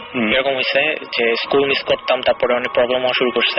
তো এট লাস্ট তো যেহেতু মানে একটু রিলিজিয়াস ব্যাপার ছিল সবার মধ্যেই, আপনার ফ্যামিলির সবাই খুবই একটু মানে ধর্মপ্রাণ বলতে আমার বাবা মা মানে রেগুলার নামাজ পড়তেছে, আমার মা খুব রিলিজিয়াস, এবং তার আবার ইভেন আমাদের যদি ইসলামিক পয়েন্ট অফ ভিউ থেকে বলি বা মুসলিম পয়েন্ট অফ ভিউ থেকে বলি, জিনটা কিন্তু হিউম্যানের সাথে কোএক্সিস্ট করে। তো এই কারণে আমার মার ওই বিশ্বাসটা ছিল যে না, সামথিং হ্যাপেন টু মাই বয়। তো ওই সেন্সে আমার আম্মু হচ্ছে একজনকে নিয়ে আসছে, হুজুর টাইপের আর কি। তো উনি কিছু তাবিজ দিছিল আমাকে। তো আমার খুব বেশি মনে নাই। তো একটা রাত উনি স্পেসিফিক করছিল যে আমি ওই দিন রাতে তোমাদের বাসায় যাব। উনি আমার সাথে যখন ওনাকে অ্যাপয়েন্ট করা হইলো, মানে জাস্ট আমার সাথে পরিচয় করাই দেওয়া হলো, তখন উনি আমার সাথে খুব ফ্রেন্ডলি হয়ে গেছিল এবং আমাকে বললো যে একটা রাতে আমি তোমার বাসায় যাব, এবং তুমি যখন ঘুমায় থাকবা তখন তোমার কাছে মানে তোমাদের বাসায় যাব। তো এইটা বলছিল। তো ওই দিন রাতে কি হয়েছিল আমার মনে নেই, বিকজ আই ডোন্ট নো সে আমাকে সেন্সলেস করছিল না আমি সেন্সলেস ছিলাম আমি জানি না, but something happened to that night. এবং ওই রাতে কিছু একটা হয়েছে, এক্সোরসিজম বা যাই বলেন না কেন ওই টাইপের। এবং ওই দিন পরে আমি যেটা শুনছি যে বাসার ছাদটা একটা পার্শ্ব হচ্ছে টিন শেড ছিল, টিনটা বাঁকায় গেছিল পুরা। আচ্ছা, সামথিং এমন কিছু পড়ছে ওটার উপরে যে টিনটা পুরা বাঁকায় গেছিল, এবং আমি নিজে দেখছি এটা বাঁকানো অবস্থায়। বাট শব্দ পাওয়া বা যখন এক্সারসাইজটা হচ্ছিল তখন আমি। এবং তারপর থেকে আপনার এই ধরনের কোনো সমস্যা হয়? তারপর থেকে আমার এই ধরনের কোনো প্রবলেম হয়নি। কিন্তু ঘটনা তো এখানে শেষ না। ঘটনা এখানে শেষ না। আচ্ছা, ঘটনাটা তাহলে এরপরে যেটা হলো, মানে আমি রিকভার করলাম। ইভেন আমি ওইটা আমাকে আমার অনেক হাতে টাতে কি কি যেন দিছিল, আমার এখনো মনেও নাই। তো ওগুলো নিয়েই আমাকে স্কুলে যাইতে হতো এবং রেগুলার কাজটা। আপনি তো সুস্থ হলেন, কিন্তু তারপরে ঘটনাটা টিকে থাকলো কিভাবে? আমি সুস্থ হলাম, তারপরে আসলে টিকে থাকাটা আসলে যেটা বুঝছে যে এখনো টিকে আছে কিনা, এখনো টিকে আছে কিনা সেটা বলছি। যেটা হচ্ছে যে এরপরে আমার আম্মুর উপরেও একটা ছোটখাটো একটা অ্যাটাক হয়েছে। আচ্ছা, তো সেটাও ওইভাবে ট্যাকেল করা হয়েছে। তারপরে আমরা ডিসিশন নিলাম যে আমরা এই বাড়িতে থাকবো না। এক্স্যাক্টলি, এবং সেটা তারপরে অনেকটাও এবং আশেপাশের লোকজনের অনেক ইনফ্লুয়েন্স ছিল। আর তারপর আমরা একটু স্ক্যার ছিলাম। আর পরে অবশ্যই মানে ওইভাবে আর ভয় পাওয়ার কিছু হয় নাই, বাট একটু স্ক্যার ছিলাম। এবং ওই যে রুমটা ওটা একদম কমপ্লিটলি লকড, অ্যাবান্ডেন্ড। ওকে। এবং ওই বাসাটাতে এখন আর মানে আমরা পরে যখন চলে আসার সময় ভাড়া হয়েছিল, আমরা ওটা এখনো ভাড়া দিতেছি। তাদের সাথে কোনো প্রবলেম হচ্ছে না? তাদের সাথে তারা শেয়ার করছে না। এবং এক্স্যাক্টলি, কিন্তু আসলে যেটা হচ্ছে যে আমরা কিন্তু কাউকে বলি নাই। আচ্ছা, ওই রুমটা তো রাইট, ওই রুমটা তাহলে কি অবস্থা? যে রুমটাতে ওটা ভাড়া হয় না কখনো? ওটা আমরা দেই না। আচ্ছা, ভাড়া দেন না? হ্যাঁ, আমরা বলিও না যে কেন দিন। এবং ওইটা বন্ধ থাকলে আর কোনো ওই বাড়িতে কোনো সমস্যা হয় না? না, এখন পর্যন্ত আমরা এরকম কোনো কিছু পাই নাই, বা হইলেও হয়তো তার ওইভাবে শেয়ার করে নাই। যে আমরা যদি তাকে বলে রাখতাম যে ওখানে একটা প্রবলেম আছে, তারা কিন্তু ছোটখাটো ব্যাপারগুলো নিয়ে বলতো যে না এটা কিন্তু ওই কারণে হইতে পারে। সো এই কারণে আমরা তাদের কোনো ধরনের কোনো আগে থেকে করিনি, জিজ্ঞেস করিনি বা তারা বলিও নাই, দরকার নাই। ঠিক আছে, ইটস অলরাইট, ওটা থাক। তো রিসেন্ট আমি যখন মানে কিছুদিন আগে যখন একটা যেটা ব্যাপার আমি মানে ওরা বলছিল যে রুমের দরজাটা এরকম হয়ে গেছে, কাঠের দরজা, তো ওটা গহন ধরে না, পোকা ধরে না, পোকা ধরে দরজাটা খেয়ে ফেলছে। তো তখন আমরা একটু ওরিড হয়ে গেছিলাম যে কি হয়েছে আসলে, হচ্ছেটা কি হবে। তো পরে আসলে ওটা আমরা বললাম যে আপনারা একটু জাস্ট এটা রিপেয়ার করে নেন। তো ওরা রিপেয়ার করে নিছে। তো আই ডোন্ট নো যে এখনো ওই ধরনের কোনো ইনসিডেন্ট হচ্ছে কিনা, we don't know actually, because তাদেরকে আমরা কোনো ধরনের করিনি। মানে তো তারা যদি এরকম কিছু দেখেও তারা হয়তো ওইভাবে আমাদের সাথে শেয়ার করবে না, করে না। শেয়ার করার কোনো কারণ নাই, সাধারণত এই সমস্ত জিনিস মানুষ শেয়ার করতে চায় না, করে না। আর মানে এটা তো সবাই ফার্স্ট টাইমই বলে যে দূর এগুলো ভুয়া। সো এটা তো মানে এই পর্যন্তই তো গল্পটা ছিল, মানে হ্যাঁ, গল্পটা গল্পটা এই আসলে এই পর্যন্ত। পর্যন্তই, গল্পটা এই পর্যন্তই ভাই। আসলে। না, অনেক ইন্টারেস্টিং। আমি একটা জিনিস জানতে চাই যে লাস্ট হ্যাঁ। ইনসিডেন্টটা কতদিন আগে, কত আগে হবে? লাস্ট ইনসিডেন্টটা হচ্ছে মানে আমাদের সাথে যেটা হয়েছে, হ্যাঁ। আমরা যেটা উইটনেস করছি সেটা লাস্ট ছিল 1996-এ। 96 মানে হিউজ, এটা অনেক দিন আগের। হ্যাঁ, অনেকদিন আগের ঘটনা। তারপর থেকে কি লকড রুমটা এখন ওকে, তারপর এখন ওই রুমে কেউ না, যায় না। জাস্ট ওইটা ভাইয়া যে বললেন স্টোর রুম টাইপের, হ্যাঁ। ওরকম হয়ে গেছে। মানে আমরা যে মানে খুবই ইন্টারেস্টিং। আমি আজকে এসে যে ঘটনাটা বললাম এটার সাথে অনেক আমি এই জন্য আপনাকে মাঝখানে জিজ্ঞেস করি। হ্যাঁ, মানে যখন আমরা অন এয়ারে ছিলাম না তখন ইনফ্যাক্ট আমাকে জিজ্ঞেস করেছিল যে এটা কোন এরিয়াতে। আচ্ছা, ওই তখন বলতেছিলাম একটা জিনিস আবার বলি যে আমরা আমি সাকিব বা জিবরান এসে আমরা যে ঘটনাগুলো বলি এগুলো তো আমরা রিভিল করতে পারি না অ্যাকচুয়ালি কোথায়, মানে এক্সাক্ট প্লেস সম্ভব হয় না। এই কারণ কি আমি গত সপ্তাহ পর্যন্ত আমার ইমেল পেয়েছি এবং SMS পেয়েছি যে অনেকেই যাচ্ছে 27 নম্বরের বাড়ি দেখতে। তো মানে এটা খুবই আমি 27 নম্বর এই কথাটা বলে যে কি ভুলটা করছি, মানে এটা তো সবাই 27 নম্বরের সব বাসার সামনে দাঁড়া থাকে। শুধু দাঁড়িয়ে থাকেন। আমি এরকম শুনেছি, খবর পেয়েছি যে বাসায় যে জিজ্ঞেস করে যে ভাই আপনাদের বাসায় কোনো প্রবলেম আছে, তো আমি বলছি যে ভাই এইটা করলে মানে ওর পরে আমি আরো কারণ করছি যেগুলো ডিটেলটা বলা যাবে না, বিকজ আমাদের এরকম জায়গাও আছে, এরকম জায়গায় আমরা গিয়েছি মানে আমাদের মোটামুটি পারলে মানে কাগজে সাইন করিয়েছে যে আমরা কাউকে কোনো অবস্থাতে বলতে পারবো না যে এটা এই বাসা। So, আমরা যখন কোনো একটা বাসা নিয়ে ইনভেস্টিগেশন চলছে, আমাদের এখানে ক্যামেরা নিয়ে গিয়েছি, সো বাসার ভিতরে আমরা ক্যামেরা সেট করেছি, বাট বাসার বাইরে যখন আমরা দেখাচ্ছি বাইরেটা হয়তো বা ওই অন্য কোনো জায়গা ঠিকই না, ওটা আরেকটা বাসা। আমরা যদি আশেপাশের কোনো একটা বাসাও দেখি তখন হয়তো বা ধরে ফেলবে মানুষজন যে এইটা চেনা চেনা লাগছে। এই কারণে আমাদের খুব মজা হবে যে শুন ভাই, ধরেন আমরা আরেকটা ডিস্ট্রিক্টের বাসায় এমনি দেখালাম, তারপর আসলেই হন্টেড। ওইটা তো অন্য কথা, বাট দেন এগেইন আমরা অন্য বাসা যখন দেখাচ্ছি ওরাও জানে যে ওদের বাসাটা দেখানো হচ্ছে, এটা অসুবিধা নেই। সো ওইটা ওইভাবেই হ্যান্ডেল করতে হয়। এর আগে একবার একটা এপিসোডে বলেছিলাম যে বাংলাদেশে মানে বাইরে যে অবস্থাটা হয় যে ওখানে কারো বাসা যদি এরকম হন্টেড, সো কল্ড হন্টেড অথবা এরকম যদি হয় যে এখানে এই প্রবলেম আছে, ওরা পারলে মানে পুরা ইন্টারনেটে ব্লগ চালু করে মানে বাসার অ্যাড্রেসে .com কিনে ফেলায়, একদম ডোমেন কিনে ওখানে দেখা। আর আমাদের দেশে হচ্ছে যে না, এটা কোনো অবস্থাতেই বলা যাবে না, বললে বাসা ভাড়া হবে না, বললে এই হবে, এই বাসায় প্রবলেম আছে বললে আমার মেয়ের বিয়া হবে না, মানে এই ধরনের একটা ব্যাপার আছে, যে কারণে আমাদের সবকিছু অনেক করতে। ইনফ্যাক্ট ভৌতিষ্ঠ ট্রেলারটার মধ্যে আমরা যেই বাসা কথা বলেছি ওই বাসার সিন 2-1টা আছে, বাকি আমরা কিন্তু 3টা বাসার শর্ট একসাথে করে আমরা একটা ঘটনা দিয়েছি।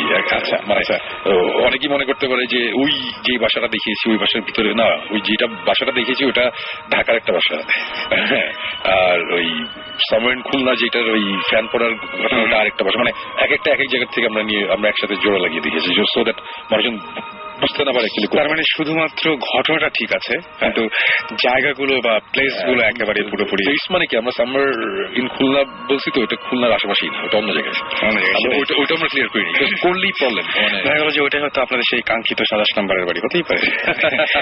তো যাই হোক, আমরা একটু বলি যে আমাদের SMS করেছেন, দেখতে পাচ্ছি ফারিহা SMS করেছেন, দীপ, শুভ, আরাফাত SMS করেছেন, কুইন অফ স্মাইল SMS করেছেন, বৃষ্টি রাজশাহী থেকে, রাকিব নরসিংদী থেকে, এছাড়াও SMS করেছেন অশ্রু, SMS করেছেন ইসলাম, ওয়াসি, তারপরে ভাবনা SMS করেছেন, রুবেল, শম্পা, তানভীর, রাসেল, মং এবং নোমান সহ আরো অনেকে। আর আপনি যদি আপনার অনুভূতি শেয়ার করতে চান তাহলে শাউট লিখে স্পেস দিয়ে আপনার নাম লিখে স্পেস দিয়ে আপনার মেসেজ লিখে পাঠিয়ে দিন 9840 নাম্বারে। আমরা যত্নের সঙ্গে আপনার SMS গুলো সংরক্ষণ করি এবং আপনার SMS গুলো যেমন গত সপ্তাহের SMS গুলো এই সপ্তাহে আমি কিছু পড়েছি, সো চেষ্টা করবো আপনার SMS রিড আউট করার। ওকে, আমরা সুমনের কথা শুনছিলাম। হ্যাঁ, মানে ওইটাই বলছিলাম যে আমাদের দেশে অ্যাকচুয়ালি এগুলো হ্যান্ডেল করা অনেক কঠিন। মানে কোন জায়গায় গিয়ে মানে আমরা অ্যাকচুয়ালি এই ধরনের কোনো রেডিও বা টিভি অনুষ্ঠান তো আগে কখনো হয়নি, রাইট? সো আমরা যদি কোথাও গিয়ে বলি যে আমরা ভৌতিক টিম আমরা এসেছি এই করতে, সবাই তখন হা করে তাকা থাকে, সেটাই ব্যাপার, টিম ভৌতিক এটা কি, মানে যদি বলি যে ভূত দেখতে আসছি ওটা শুনলে হাসে, আবার কেউ বলে যে না এগুলা ঠিক না, মানে অনেক ধরনের প্রবলেম আমাদের ফেস করতে হচ্ছে এবং এখনো করতে হয়। বাট দেন এগেন আমরা এটা এনজয় করি দেখেই এটা করছি আর কি। আমরা এখনো পিওরলি এটা করতে পারছি বিকজ আমরা গিয়ে বলি এটা হচ্ছে সুমন ভাই, তাকে নিশ্চয়ই চিনেন, অর্থনীতি উনি একটু আপনার সাথে কথা বলবেন, ও সুমন ভাই এটা অটোগ্রাফ, তো ওখান থেকে জিনিসটা ইজি হয়ে যায়। আচ্ছা, কিন্তু মানে আমি আমি আমি আমি একটা এক্সপিরিয়েন্স করেছিলাম যে আমি একবার এরকম বেরিয়েছিলাম রাস্তায়, আমার একজন কলিগ এবং আমাদের মানে বস বলবো, তার সাথে বেরিয়েছিলাম আমি।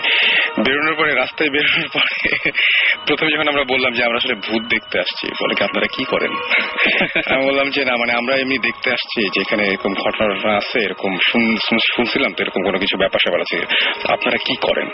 এবং তারপরে খুব সন্দেহ চোখে তাকাতে শুরু করলো, এবং তারপরে যেরকম শুরু করলো যে কয়েকজন লোকের দিকে তাকালো, ওরাও এগিয়ে আসলো, এগিয়ে এসে আপনারা কি করেন?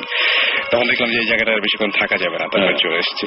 তো এরকম প্রবলেমের নিশ্চয়ই পড়তে হয়, এবং মানুষজন আসলে ভাবে যে মানে মানে দেখা যায় কি, আমি সত্যি কথা বলতে যে কাউকে এই পর্যন্ত এই ভূত এফএমএ বা ভূত স্টিমের বাইরে যাদেরকে দেখেছি যে কেউ কোনোদিন ভূতের কোন একটা ঘটনা বলতে গেছে বা এরকম প্যারানর্মাল কোন একটা ব্যাপার স্যাপার বলতে গেছে, সঙ্গে সঙ্গে একটা মানে মতামত যায়, হ্যাঁ হতে পারে, মানে আমি একটা মানে পুরোপুরি আমার সামনে ঘটা এবং উইটনেস সহ যখন আমার একটা ফ্রেন্ডকে বললাম যে জানিস এরকম ঘটনা ঘটেছে, তো বললো যে এরকম তো হতেই পারে। তখন কেমন করে হতে পারে, তো বলছে হয় না, ব্যাপারটা আসলে এরকমই হয়। হ্যাঁ, আবার যেমন আমার এক ফ্রেন্ড আছে, সে ভূত জিন প্রেত মানে কিছু বিশ্বাস করে না, কিছু করে না। আচ্ছা, ও আবার রাতে আবার একদিন এই ভূতের গল্প করছি, ও আবার একটু ভয় পেয়েছে। তো আমি বললাম যে তুই কেন, মানে কিসের ভয় পাচ্ছিস তুই?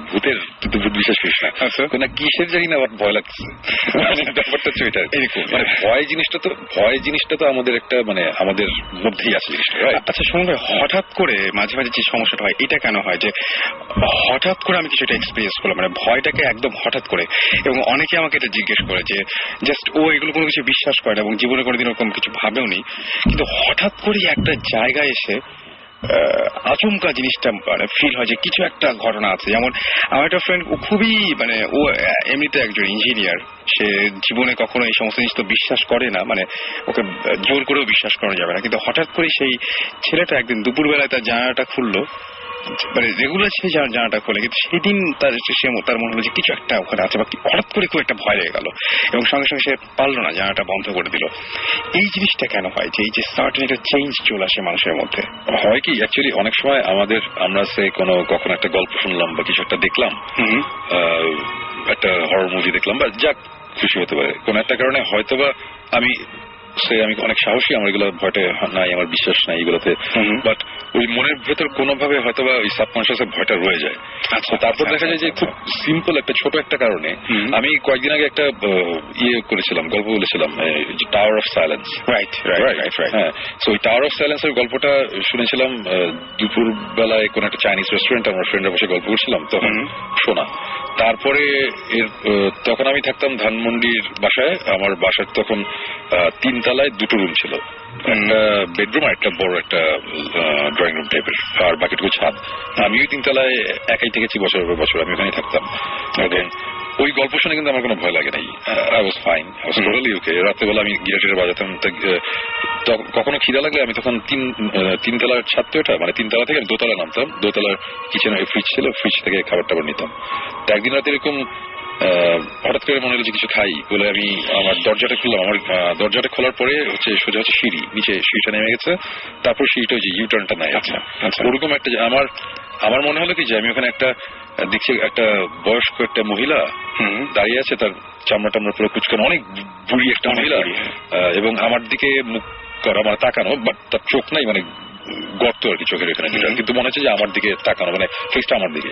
তো এরকম একটা জিনিস দেখে আমি কিছুক্ষণ হাঁ করে তাকাতে আমি দরজা বন্ধ করে গেছি, বন্ধ করে আমি ভিতরে দাঁড়িয়ে বললাম যে আমি এটা কি দেখলাম, এটা কি হইলো, মানে আমি তখন গিটার বাজিয়েছি। আমি বললাম কি যে না, এটা যেটা হচ্ছে এটা হ্যালুসিনেশন, এটা কিচ্ছু না, এগুলো আসলে 2 দিন আগে টাওয়ার অফ সাইলেন্সের গল্প শুনছি, আমি নিজেকেই নিচে আবার যুক্তি দিলাম। তারপর আবার একটু টেনশন তো এখন আবার নিচে নামতে হবে। আমার কথা হচ্ছে যে এটা আমার ছোটবেলা থেকে একটা অভ্যাস হচ্ছে, যদি কখনো ভয় পাই কোনো একটা কিছু দেখে বা শুনে, ওটা আমি ফেস করার চেষ্টা করি ডিরেক্ট, যে একদম খুব দূরে একটা কিছু দেখে ভয় পেলাম, আমি দূরে আমি ওই জিনিসটার দিকে আবার যাই দেখার জন্য যে আসলে কি, নাহলে খামাখা ভয়টা রয়ে যায় ভিতরে। সো তখন যেটা করলাম যে আচ্ছা ঠিক আছে, আমার নিচে নামতে হবে, আমার খাবার খাইতে হবে নিচে থেকে, মানে ফ্রিজে থেকে খাবার নিতে হবে। সো আমার কাছে কিছু ছিল না, ওই নিলাম, ওই একটা পোস্টার ছিল আমার ক্লিন্ট ইস্টউডের রোল করা, অনেক পুরোনো, শক্ত হয়ে গেছে, মানে ছিল ওইটা লাঠির মতন হাতে নিলাম, নিয়ে দরজাটা খুললাম, খুলে দেখি নিচে কিছু নাই। এবং আমি তখন ওটা নিচে গেলাম, নিচে গিয়ে আমি ফ্রিজ থেকে খাবার কি খেলাম টেলাম, খেটে আবার উপরে আসলাম, আমি ঘুমাইলাম ওই দিন রাতেবেলা, আমার কোনো প্রবলেম নেই। এরপরের দিন রাতে কোনো প্রবলেম নাই। থার্ড নাইটে রাত্রেবেলা শুয়েছি, হঠাৎ করে টুক করে একটা কথা জানি আওয়াজ হলে, হয় না মাঝে মধ্যে, এটা খুব বেশি হয়, এটা অনেক হয়, কনসিয়াস হয়ে গেলে তো বেশি হয়। এবং তখন আমি কনসিয়াস কিছু না, এরকম টুক করে একটা আওয়াজ হলো, ওই আওয়াজের পরে আমি 3-4 রাত ঘুমাতে পারিনি। তো আমার কথা হচ্ছে যে আমি এইখানে ভয় পাইলাম কেন, এটা আমার ভয় পাওয়ার কথা না। ভয় পাইছি ওই অ্যাকচুয়ালি 3-4 দিন আগে কিন্তু আমার ওই ভয়টা ভিতরে ছিল, সাবকনশিয়াস মাইন্ডটা আটকা ছিল অ্যাকচুয়ালি জিনিসটা, ওটা তখন বের হয় আর কি। মাঝে মধ্যে মানুষজন যদি হঠাৎ করে এরকম ছোটখাটো ব্যাপারে যদি ভয় পায়, তো ওটাতে ওরকম ভয়ের কিছু নেই, হয়তো বা এটা তার মধ্যে চাপা ছিল, এটা এখন জাস্ট বের হয়ে গেছে। এক্স্যাক্টলি। এবং আমাদের আরেকটা জিনিস আমার কাছে খুব অদ্ভুত লাগে, আমার খুব হয় যে চোখ বন্ধ করলে বা ভয় পাওয়া যখন শুরু করি, তখন এমনিতেই এরকম ভয়ঙ্কর কিছু চেহারা মানে ছবির মতো ভেসে ওঠে, মানে দেখতে পাই যেন যে এরকম চেহারা, মানুষটা এরকম, মানুষের মানে জাস্ট আমি ওইটা সামনে দেখছি না, জাস্ট আমার মানে ওই ব্রেইনের ভেতরে ইমেজ গুলো তৈরি হচ্ছে। এই ইমেজ গুলো কোথেকে আসে আল্লাহ জানে। মানে ব্যাপারটা হচ্ছে যে এগুলো আমি বলবো আমাদের সবারই সাবকনশিয়াস মাইন্ডের একটা ব্যাপার। মানে তার মানে কি আমি কোনো দিকে এক্সপিরিয়েন্স করেছিলাম বা ওইরকম কিছু দেখেছিলাম, না হলে এই জিনিসগুলো তৈরি হয় কিভাবে? নট নেসেসারিলি যে আমি জিনিসটা এক্সপিরিয়েন্সই করতে হবে, হয়তো বা আমি ছোটখাটো মানে ফ্ল্যাশ অনেক ধরনের ঘটনা একসাথে মিলিয়ে আমার তারপরে জিনিসটা আমি যতখানি কল্পনা প্রবণ হব, আমি যতখানি ক্রিয়েটিভ, আমি ততখানি একটা জিনিস দেখতে পারবো।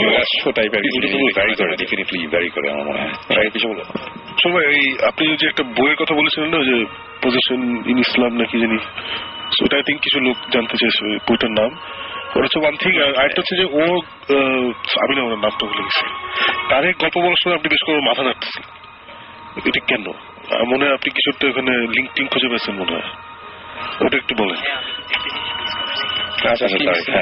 একটা জিনিস মিস করছি, যেটা হচ্ছে মিস করছি বলতে যেটা আর একটু স্ক্যারি ছিল, আমি মানে কথার মধ্যে হারাই ফেলছিলাম। প্লিজ। সেটা হচ্ছে যে আমার নিজের কাছে অনেক স্ক্যারি, যেটা হচ্ছে যে মানে ওই জিনিসটা তো আমি টের পেতাম না যখন আমি পজেস ছিলাম, তখন তো যে নিজেকে হার্ট করার ব্যাপারটা আমি টের পেতাম না, কিন্তু একটা জিনিস আমি টের পেতাম, এবং সেটা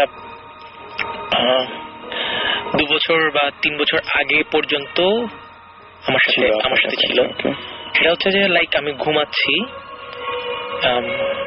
আমার সময় কিছু খেয়াল থাকতো না, আমি ঘুমাই গেছি, তো ঘুমের একটা পর্যায়ে মনে হতো যে সামথিং ইজ দেয়ার। হ্যাঁ, আমি এই জন্য কয়েকদিন লাইট জ্বালায় ঘুমাইছি। তো আমার লাইট জ্বালায় ঘুমানোর অভ্যাস ছিল না, ওইটার জন্য আমার অনেক আগে থেকে করতে হয়েছে। সামথিং ইজ দেয়ার মানে আমি যখন ঘুমাচ্ছি তখন প্রথম মনে হতো যে কিছু একটা আছে, কিছু একটা হয়তো আমাকে পুশ করছে বা আমার পাশে শুয়ে আছে, এই টাইপের প্রথম মনে হতো এটা। তো যখন আমার এটা মনে হতো, আমি জাস্ট হাত দিয়ে নিজেকে কি করা যে না আসলে কেউ নাই, এটা ফার্স্টে গেল। দেন ফোবিয়াটা বাড়লো কিভাবে, নেক্সট আমার মনে হতো যে কেউ আমাকে জড়ায় ধরতেছে, এটা। তো তখন অনেক বেশি মানে অ্যানয়িং লাগতো জিনিসটা, যে হচ্ছেটা কি। তারপরে যেটা হলো যে আই ফিল লাইক কেউ আমাকে আমার নেকে প্রেস করতেছে।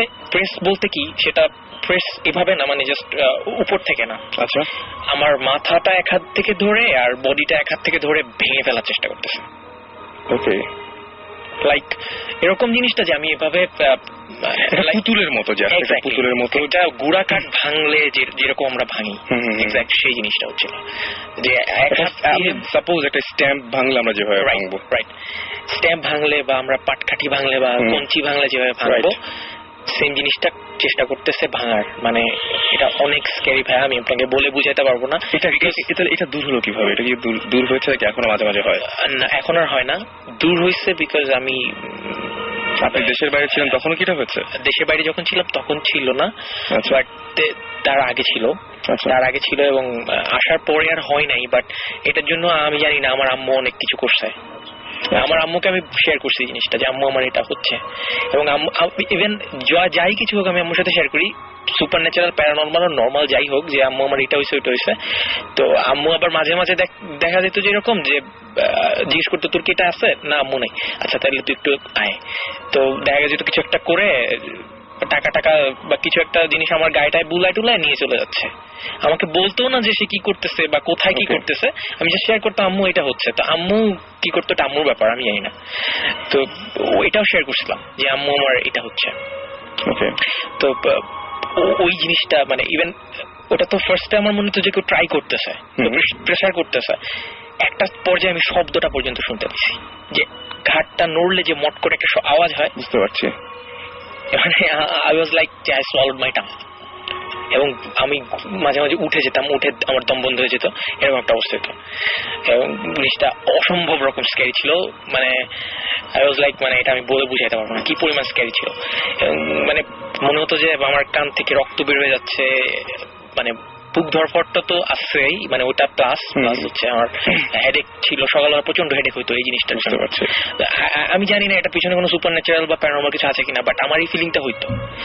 এখন আই ডোন্ট নো কি হইতে পারে। এই ওই সময়টায় যে সময় প্রবলেম গুলো হতো, তখন এছাড়া অন্য ধরনের মানে মেন্টাল কোনো প্রেশার ছিল তখন, কোন ডিপ্রেশন অথবা এই ধরনের মানে কোন বয়সে? তখন বয়স কত ছিল ওই সময়টায়? 2 বছর আগে, 3-4 বছর আগে। ও বেশি দিন আগে ঘটনা। ইভেন এইটা ভাইয়া 3-4 বছর আগের, মানে এর আগেও হইতো, বাট মাঝখানে একটা গ্যাপ ছিল। লাইক ওই যে ইনসিডেন্টের পরে, মানে ছোটবেলার যে ইনসিডেন্টের পরে, ছোটবেলার ইনসিডেন্টের ওই ইনসিডেন্টের 3-4 বছর পরে এই ধরনের ঘটনা হয়েছে, আবার 3-4 বছর কোনো ইয়া নাই, তারপর আবার হয়েছে।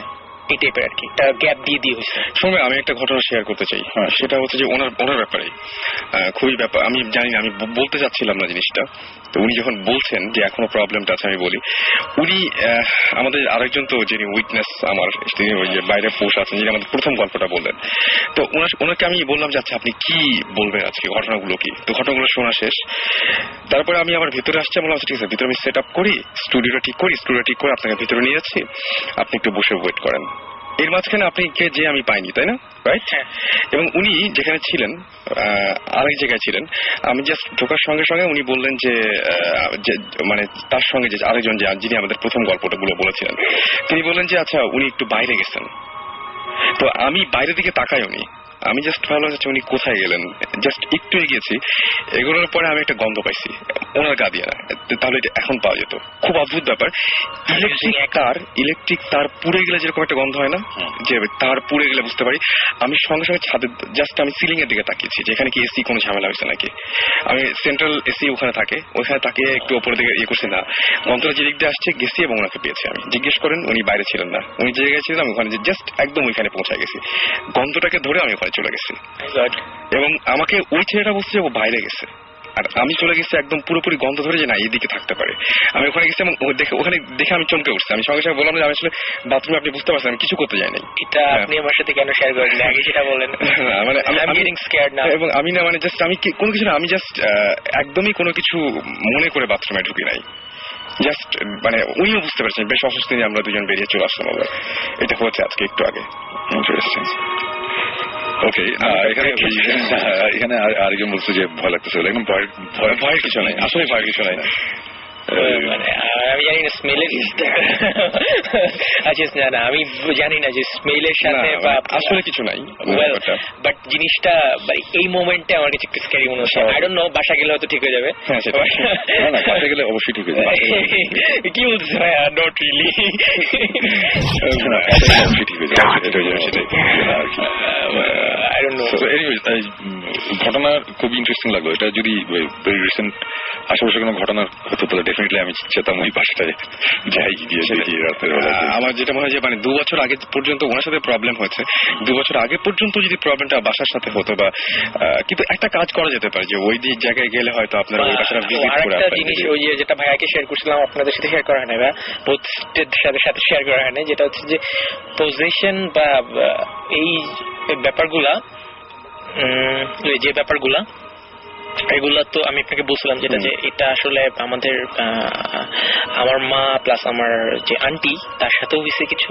ইভেন আমার আম্মুর যে দাদা ছিলেন, মানে আমার নানা ভাইয়ের আব্বা, উনি মানে আমার শোনা আম্মুর কাছ থেকে যে উনি কিছু সুপার ন্যাচারাল ফোর্সের মানে তার কাছে অ্যাডপ্ট করা ছিল আর কি, সে কন্ট্রোল করতে পারতো বা সামথিং কিছু একটা করতে পারতো, বা সে খুব সুফি টাইপের মানুষ ছিল।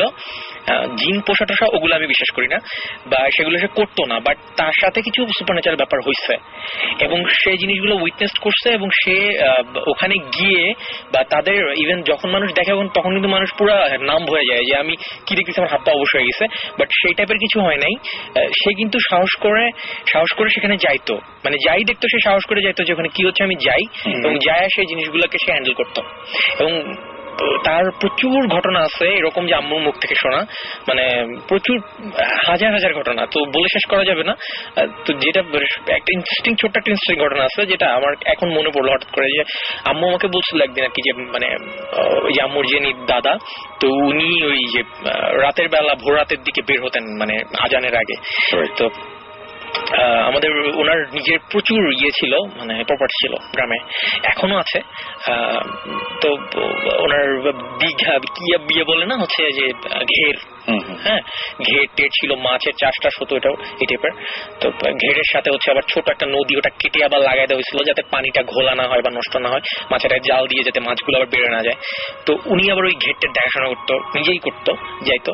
তো ওই টাইমের একটা পর্যায়ে মানে সকালবেলা ভোর রাতে আজান পড়েনি এখনো, তো ওই সময়টাতে উনি একদিন গেছে।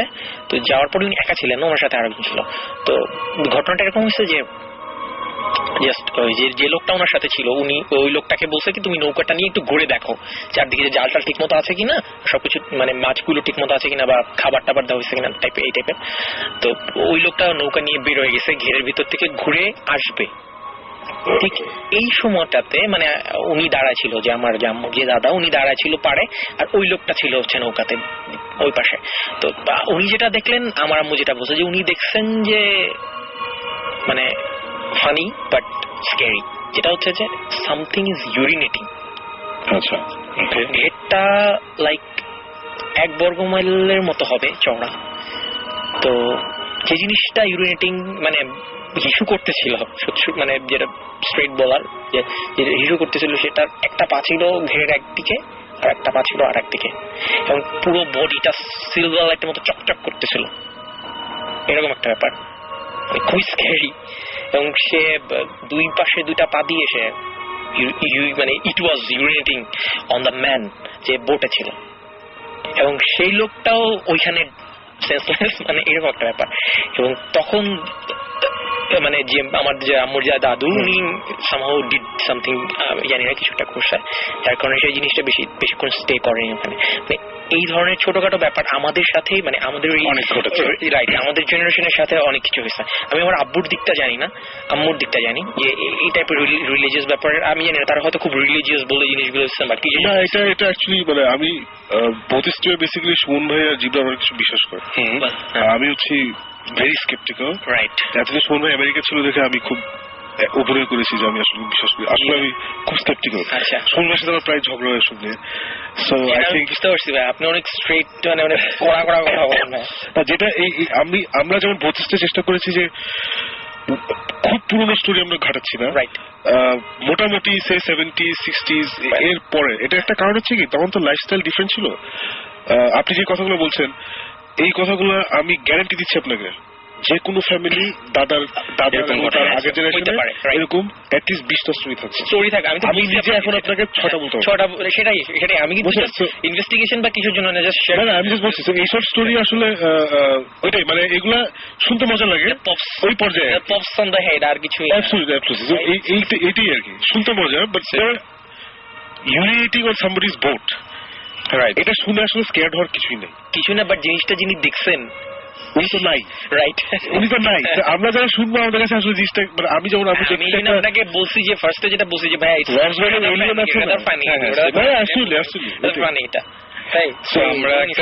আমার যেটা আসলেই মজা লাগছে, মানে আসলেই ইন্টারেস্টিং লাগছে হচ্ছে the experience you shared, right?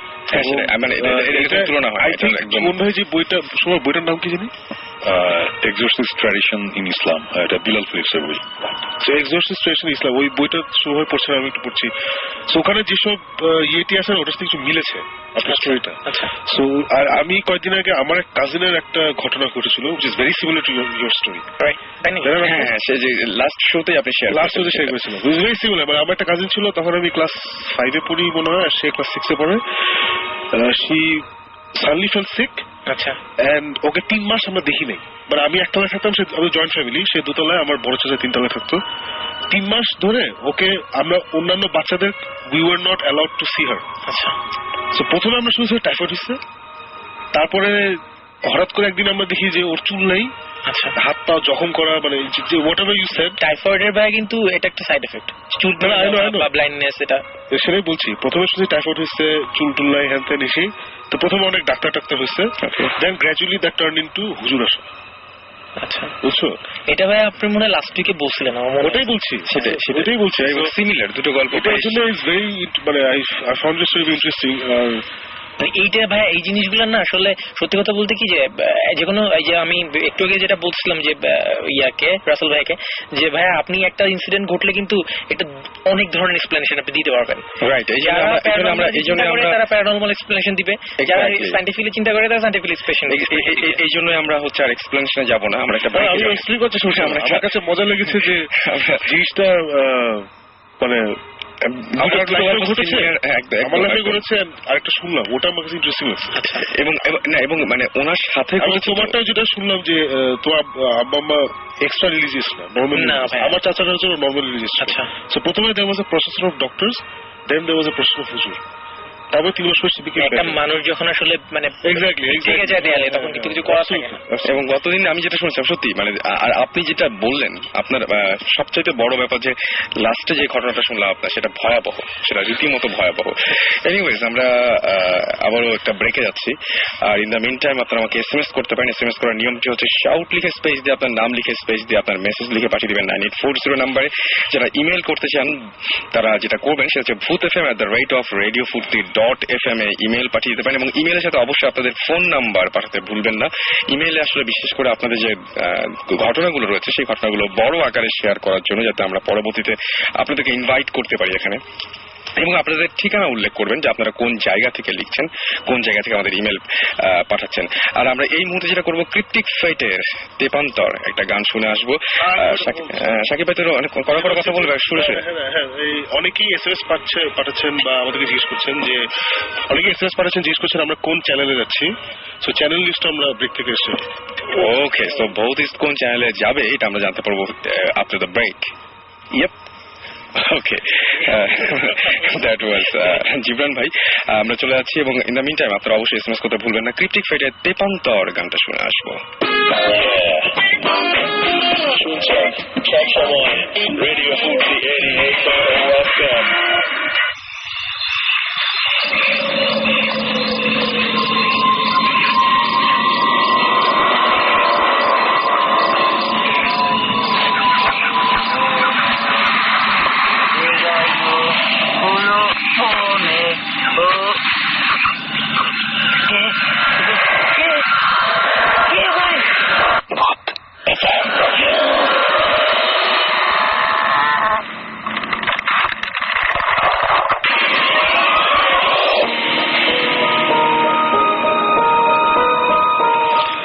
শুনছেন সবসময় রেডিও ফুর্তি, চলছে ভূত FM, সাথে আছি রাসেল, এবং আমার সাথে রয়েছেন সুমন ভাই, জিবরান ভাই এবং সাকিব ভাই। আর আমরা কথা বলছিলাম বিভিন্ন, এর আগে আমাদের সঙ্গে গেস্ট ছিলেন। এখন কিছু SMS পড়তে চাই। রনি আমাদের SMS করে বলেছেন যে, সুমন ভাই, আমি মাঝে মধ্যে ঘুমোতে গেলে একটু পরে অনুভব করি যে আমি কিছুটা উপরে উঠে গেছি, মানে উঠছি এরকম টাইপের মনে হয়, এবং অনেক সময় কাউকে নিয়ে উঠতে পারি এরকম মনে হয় তার কাছে, যে সে হয়তো ভেসে বেড়াচ্ছে, এরকম কিছু কিছু মনে হয় আর কি। আর স্মলভিল লিখছে মনে হয়। রিনি SMS করেছেন যে, তিনি বলছেন যে চিটাগাংয়ে থাকি, তার লাইফে অনেক ইন্টারেস্টিং কাহিনী আছে এবং তিনি সেটা আমাদের সাথে শেয়ার করেছেন কিভাবে করবেন। আমি যেটা বলবো সেটা হচ্ছে যে, আপনি bhootfm@radiofurti.fm এ আপনার সেই ঘটনাগুলো জানাতে পারেন, যে কোন ঘটনাগুলো আপনি বলতে চান। আর এছাড়া আপনাকে তো ঢাকায় আসতে হবে। ঢাকা যদি আপনি আসেন, এবং তাহলে আমাদের সাথে আমাদের স্টুডিওতে অবশ্যই আপনি যে কোনো সময় আপনাকে আমরা ইনভাইট করতে পারি, বাট আপনার নাম, ফোন নাম্বার সবকিছু আপনি একটা ইমেল করে দিতে পারেন যে আপনার কি কি ঘটনা আছে, 2-1টা ঘটনা আপনি জানাতে পারেন। সাকিব লিখেছেন যে আমার এক ফ্রেন্ড আছে, তার বাড়িতে তার দাদা দাদি, খালা খালু বেশ সবাই মিলে 7 জন একবার দাওয়াত খেতে এসেছিল এবং 7 জনই কয়েকদিন পর পর এরকম ব্যবধানে মারা যায়। কি হয়েছিল সেটাই, এখন সেরকম কোনো ফানি ব্যাপার মনে হয় না আসলে। আচ্ছা, আমি এগুলো আসলে এটা মানে এটা আমি যোগ করছি, আসলে যোগ না, মানে বেসিক্যালি এটা যদি খুলে ব্যাপারটা বলেন, মানে এইভাবে শুনলে আসলে হ্যাঁ সেটাই আমার যেটা মনে হয় যে ইমেল করে দেন, একটু যদি খুলে বলেন আপনি তাহলে ভালো হয়। আচ্ছা, আমি যেটা বলবো যে একটা আমরা এই মুহূর্তে আমি একটা ইমেল অ্যাড্রেস পেয়েছি, সেই ইমেল অ্যাড্রেসের আগে আমি একটা ঘটনা বলবো। আমাদেরকে SMS করেছেন Abhik Das, Khulna model school and কলেজে পড়াশোনা করেন তিনি ইমেল করেছেন এবং তিনি জানিয়েছেন যে তিনি তার সাথে একটা অদ্ভুত ঘটনা ঘটেছে। পরে তিনি সেটা তার বন্ধুদের সাথে যখন শেয়ার করতে গেছেন তখন সেটা আর ঘটেনি।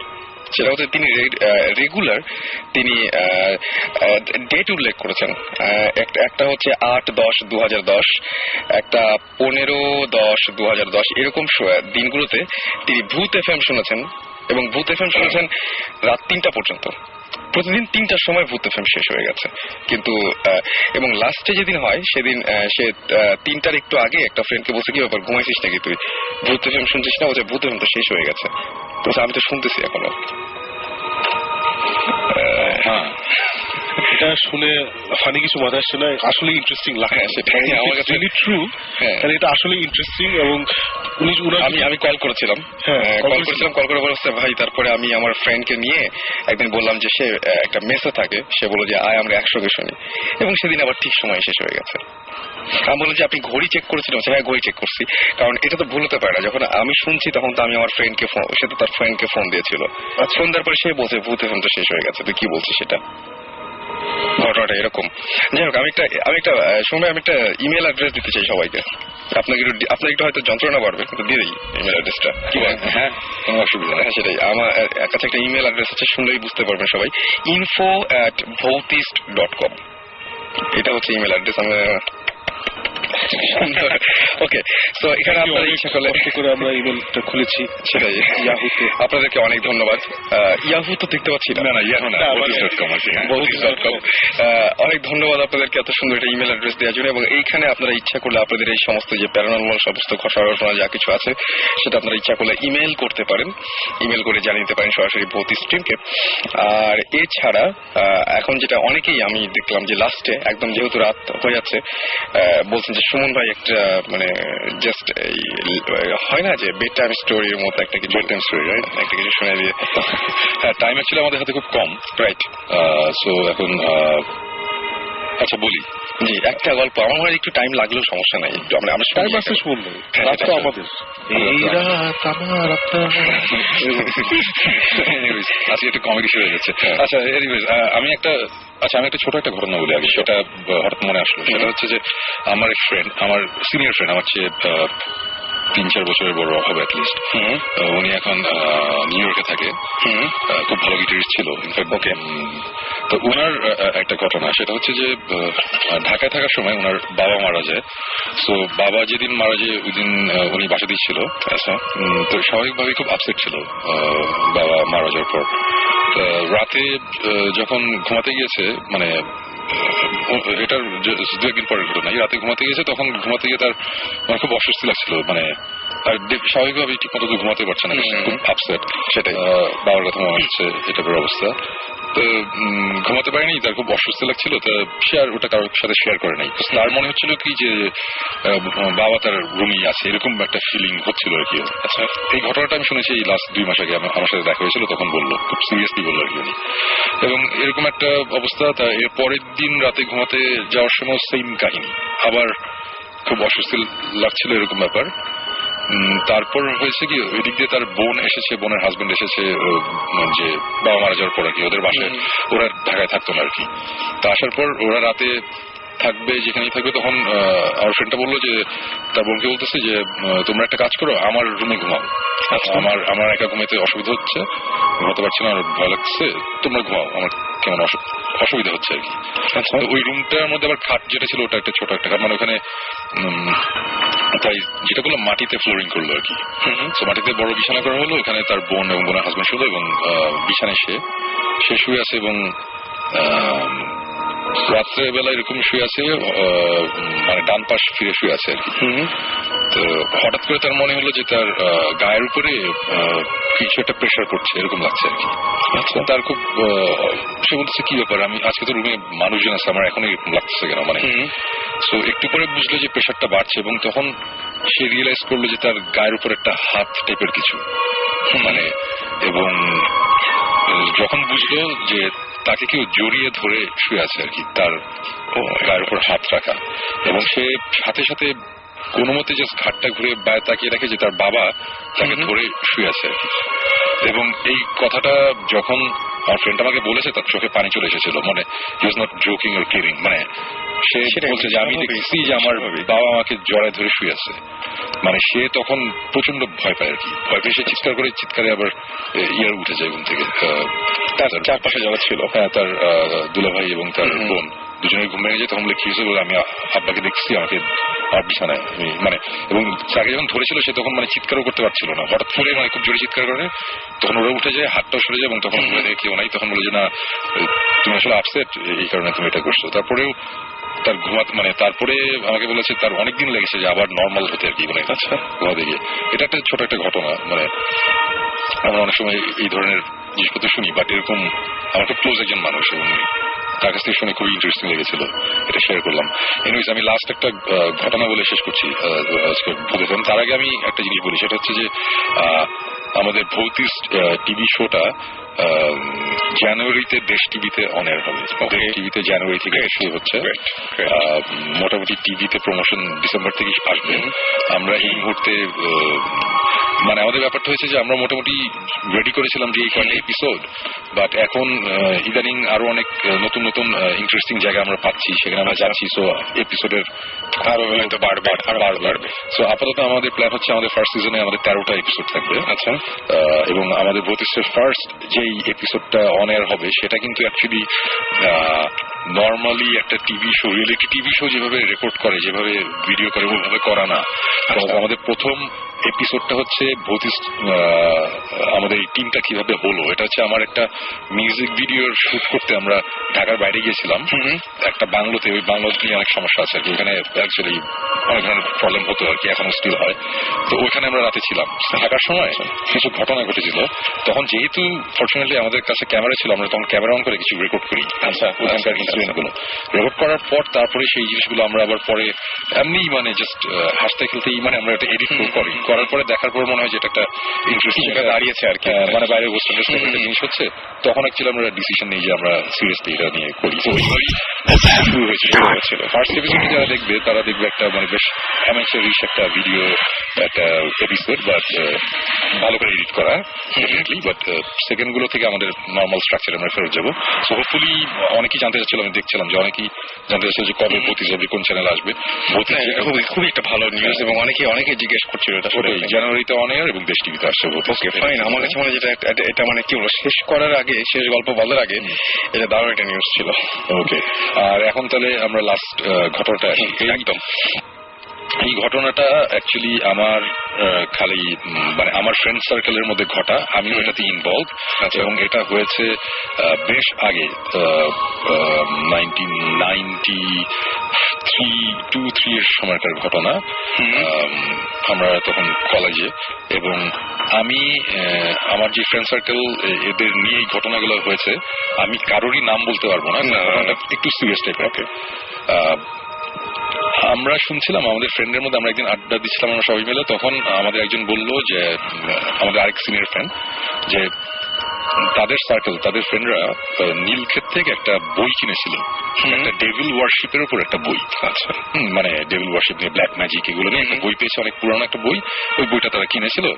তো ওই বইটা কেনার পর নাকি ওই বইটা নাকি যার বাসাতেই থাকে তার বাসাতে প্রবলেম হয়, এই টাইপের ব্যবসা আমরা শুনলাম। আমি বললাম যে বাহ, বেশ ইন্টারেস্টিং ঘটনা কি।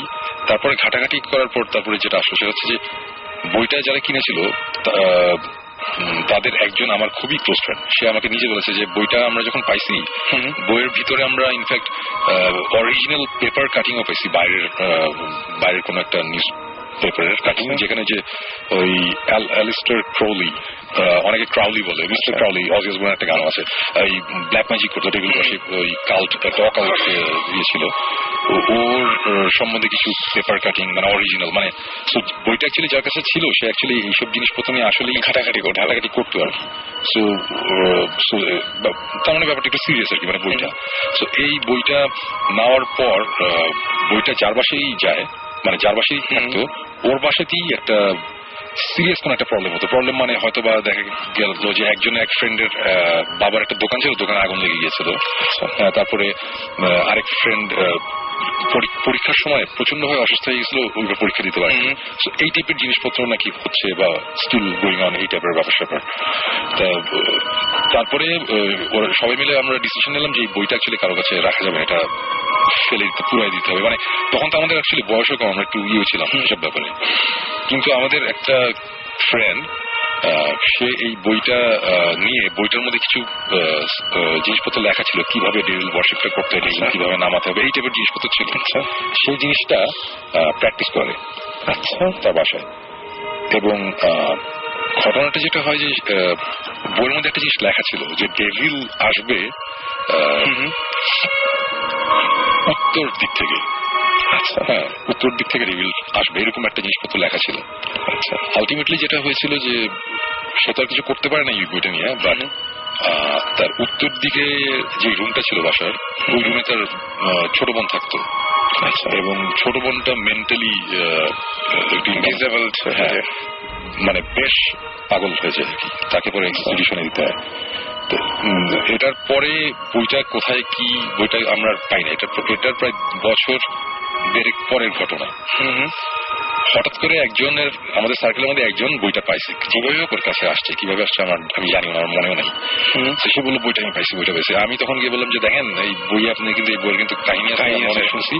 বলে যে আরে মনে গেল কোনো ব্যাপার না, এইটি।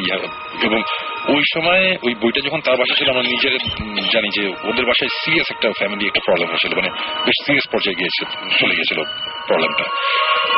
এই বইটা তখন আমি বলছি যে দেখেন আপনি, আমি নামটা বলতে পারতেছি না, যে দেখেন আপনি এই বইটা পুরাই ফেলেন, ফালাই দেন, এটা রাখেন না, কজ আমরা এটা নিয়ে অনেক কাহিনী শুনতেছি, এরকম হয়েছে, মুখের হয়েছে, তো আমরা বলছিও। পরে বলছে না, আমার কাছে না বইটা নাই, বইটা আরেকজনের নাম বলছে, আমাদের ফ্রেন্ড, সে নিয়ে গেছে। আচ্ছা, তারপরে আমরা এতটাই ডেসপারেট হয়ে গেছিলাম, আমরা ওর সাথে যোগাযোগ করছি যে এই বইটা রাখ না, বইটা কোথায়, বলে আছে কোথাও বাইক রুবনে এইটি। আমরা বইটা পড়তে বললেন না, বইটা পড়িনি, বললাম যে বইটা সরাই ফেলো। এর কয়েকদিন পরের ঘটনা, রিক্সা করে আমার এই দুই ফ্রেন্ড, যার বাসায় বইটা ছিল যার বাসায় এখন বইটা আছে, এরকম অবস্থায় দুই ফ্রেন্ডই রিক্সা করে আসছিল। একটা ট্রাক এসে রিক্সাটাতে খুব জোরে মারে, যে ফ্রেন্ডের বাসায় বইটা ছিল সে সাথে সাথে মারা যায়। এবং এটা কিন্তু সত্যি ঘটনা, আমি এখানে আমার ফ্রেন্ডের কথাই বলছি, রাইট? সো আমরা এখনো জানি না বইটা কোথায় আছে, কি আছে, বাট এই জিনিসটা আমাদের অনেকদিন আমাদের মানে মেন্টালি আমাদের প্রচন্ড আপসেট করে রাখছিল। মানে আমরা এখনো, আমার কাছে ব্যাপারটা অনেক মিস্ট্রি। বই তো তারপরে বই, হ্যাঁ সেটাই, মানে ব্যাপারটা কি ছিল আমরা এখনো জানি না। বাট এই যে ঘটনাগুলো বললাম, প্রত্যেকটা জিনিস মানে রিয়েলি ডিড হ্যাপেন। মানে আমরা ফার্স্ট টাইম আমরা দেখছি জিনিসগুলো, যে মানে নট দ্যাট যে কোনো সুপার ন্যাচারাল কিছু একটা আমরা দেখছি বা কোনো ওরকম কিছু না, কিন্তু কেমন জানি একটা ব্যাপার ছিল, যে বলেন অনেকে যে কার স্টেট, একদম ব্যাপারটা এরকম ছিল। সো এই বইটা কি মানে বাংলায় লেখা ছিল? না না না, এটা পুরোই বাইরের একটা বই, বইটার কোনো কাভারও ছিল না, বইটার ইনফ্যাক্ট প্রথম অনেকগুলো পেজও ছিল না। আচ্ছা, বইটার পরের দিকের পেজ, মানে বইটা অ্যাকচুয়ালি কত পেজের কি আমার অত কিছু মনেও নেই। আচ্ছা, মানে এই মুহূর্তে যদি এরকম একটা বই পেতাম নিশ্চয়ই ওইটা নিয়ে রিসার্চ করতাম, অনেক ইন্টারনেট অনেক ব্যাপার ছিল, তখন আমাদের ওইরকম কোনো অপশনও ছিল না যে গেলাম আর খবর পেয়ে গেলাম। সো বইটার প্রথমের কাভার তো ছিলই না, প্রথমের অনেকগুলো পেজও ছিল না। আচ্ছা, ছেড়ে বইটা এইটাই, মানে এই জিনিসটা অনেকদিনই বলবো করি, বাট বলা হয় না, আজকে বলি। কিন্তু অদ্ভুত ব্যাপার, মানে একটা বই, এবং বেশ মানে আমরা খুবই আপসেট হয়ে গেছিলাম যখন অনেক বড় একটা মূল্য দিতে হয়েছে, অনেক অনেক। আমার ফ্রেন্ডটা মারা গিয়েছিল তোমার ইয়ের ওই, এটা হচ্ছে ওই ইয়ের দিকে যাইতে গেলে রিক্সা করে ট্রাকটা বাড়ি দিয়েছিল হচ্ছে শান্তিনগর না ঠিক, এটা হচ্ছে প্রেস ক্লাবের দিকে যেতে গেলে যে চত্বরটা আছে না তার একটু আগে ওখানে রিক্সাতে বাড়ি করে মারা যায় এবং এটা পেপারে আসছিল যে একটা ট্রাক মারা গেছে। এটা আমাদের এবং ইন্টারেস্টিং ব্যাপার ওইটি তার কাছে তখন বইটা ছিল, ওর বাসাতেই যখন ছিল। আমরা এখন অবশ্য জানি না বইটা কোথায় কি। বইটা যদি কার কাছে থেকে থাকে তাহলে না মানে আমার দরকার নেই, আমরা আজকে মনে হয় শেষ করতে পারি না। আমার মানে জিনিসটা সত্যি কথা বলতে কি যে শোন ভাই, আমি এই জিনিসটার সাথে একটা জিনিসই খালি অ্যাড করবো যে অনেকেই বলছে যে আমরাও আমাদের টিম নিয়ে বেরিয়ে যেতে চাই, আমরা এটা করতে চাই ওটা করতে চাই, কিন্তু ব্যাপারটা হচ্ছে কি যে জিনিসটা এত সহজ না, বা একটা ছোট ব্যাপার থেকে অনেক বড় ঘটনা ঘটে যেতে পারে। মানে আমার কথা হচ্ছে যে ভূত জিন বলি ভূত বলি সুপারন্যাচুরাল এগুলো বাদই দিলাম, বাট মানুষজন অনেক সময় অনেক সিলি জিনিসপত্র দেখে কিন্তু অনেক ভয় পায় এবং ওইটার রিয়াকশন কিন্তু অনেক বাজেভাবে হতে পারে। তো যে আমরা ছোটবেলা একটা গল্প শুনতাম না যে বাজি লেগে ইয়েতে গেছে শ্মশানে গেছে রাতে থাকবে, সেগুলো বাসটা গেড়ে রেখে আসতে হবে, ও গেড়ে রেখেছিল চাদরের মধ্যে, তারপর আসার সময় গলায় টান পরে মনে করেছে যে কি জানি তাকে টান দিয়েছে। এই টাইপের গল্প আমরা ছোটবেলা শুনেছি, এগুলো খুব কমন একটা গল্প। সো আমার কথা হচ্ছে যে এই আমরা যে ভূতিস টিম আমাদের কিন্তু কোনো সার্টিফিকেট নাই, আমরা কিন্তু কোথা থেকে পাশ করিনি যে আমাদের এইভাবে মানে আমাদের ব্যাপারে ইন্টারেস্ট আছে অনেক বছর ধরে, আমরা এগুলো আস্তে আস্তে এদিক সেদিক যাচ্ছিলাম। এখন আমরা একটা টিভি শো বানাচ্ছি, কিন্তু সবাই যদি মনে করে যে এটা জিনিসটা একটা মজার একটা জিনিস যাই একটু করি, ওটা করার আগে 10 বার আমার মনে চিন্তা করা উচিত। এগুলা সবাই সবকিছু হ্যান্ডেল করতে পারে না, মানে আমরাই অনেক সময় আমাদের অনেক ঝামেলা হয়েছে। আপনারা ভৌতিস্টের অনুসন্ধান শুরু হবে তখন দেখবেন আমরা মানে অনেক রকম ঝামেলার মধ্যে পড়েছি। মানে সব যে ভূত এসে আমাদের ধরছে খাচ্ছে এরকম কিছু না, কিন্তু অনেক ধরনের ঝামেলার মধ্যে আমরা পড়েছি। কিন্তু এইসব জিনিসপত্র অ্যাকচুয়ালি মানুষজন বুঝতে যায় না। রাইট, আমরা শেষ করব, তবে একটা কথা বলি, সেটা হচ্ছে যে যারা আমাদের SMS করতে চান তারা তো SMS এর অবশ্য এখন করে কোনো লাভ নেই, আমরা শেষ করছি। শাউট লিখে স্পেস দিয়ে আপনার নাম লিখে স্পেস দিয়ে আপনার মেসেজ লিখে পাঠিয়ে দিন 9840 নাম্বারে। আর যারা আমাদের নেক্সট শোতে আসতে চান যারা, তারা একটা কাজ করেন, সেটা হচ্ছে যে আমাদেরকে ইমেল করে ফেলেন। ইমেল করতে হলে যেটা করতে হবে, আপনার নাম এবং ঠিকানা এবং ফোন নাম্বার সহ ইমেলটা করতে হবে ভূত FM BHOOT ভূত FM, তারপর হচ্ছে FM@radiofurti.fm। এখানে আপনারা ইচ্ছা করলে ইমেল করতে পারেন। যারা এমনি বিভিন্ন চান যে আপনাদের জায়গাটা ইনভেস্টিগেট করুক ভৌতিস টিম, তারা ইচ্ছা করলে info@bhautis.com আপনারা ইমেল করতে পারেন। এছাড়াও সবসময় আশা করব যে মানে আপনারা যারা আসতে চান বেসিক্যালি, তারা অনেকেই বলেছেন যে কিভাবে ভূত FM আসা যায়, কিভাবে আপনার এক্সপিরিয়েন্স শেয়ার করবেন, তাদেরকে বলবো যে আগে ইমেল করতে হবে। এবং ইমেলে অবশ্যই আমি গতবারও ইমেল পেয়েছি অনেকগুলো, যেগুলোতে ফোন নাম্বার এবং ঠিকানা ছিল না। আপনারা অবশ্যই ফোন নাম্বারের সাথে সাথে ঠিকানাটাও দিয়ে দিবেন যে কোন জায়গা থেকে বলছেন, এবং যদি আসতে পারেন তাহলে সেটাও নিচে ছোট একটা নোট দিন যে আমরা আসতে পারবো, যদি ঢাকার বাইরেও হয় সেটা। যাই হোক, শেষ করব, কথা হবে আবারও আগামী শুক্রবার ঠিক 11:59 সে পর্যন্ত। আশা করব সবাই সুস্থ থাকবেন, সুন্দর থাকবেন এবং মোস্ট ইম্পর্টেন্টলি নিরাপদ থাকবেন। একটা কথা বলতেছিলাম, যারা আজকে নতুন লিসনার যদি ভৌতিস্টের কি টাইপের কাজ আমরা করে দেখতে চাই, ইউটিউবে BHOUTIST সার্চ দিলেই ভৌতিস্টের একটা ছোট্ট ডেমো বের হয়ে আসবে, দেখতে পারেন। অসম্ভব সুন্দর সেটা। যাই হোক, আমরা গান শুনতে শুনতে আজকে শেষ করি এখানে, ঘড়িতে বেশ অনেক রাতি হয়ে গেছে, শেষ করছি আমরা। এবং লাস্টে গানের মাঝখানে আমরা শেষ করি সুমন ভাইয়ের একটা গান আছে, ঘুম। শোন ভাই, ঘুম। ওকে, সবাই ঘুমাতে।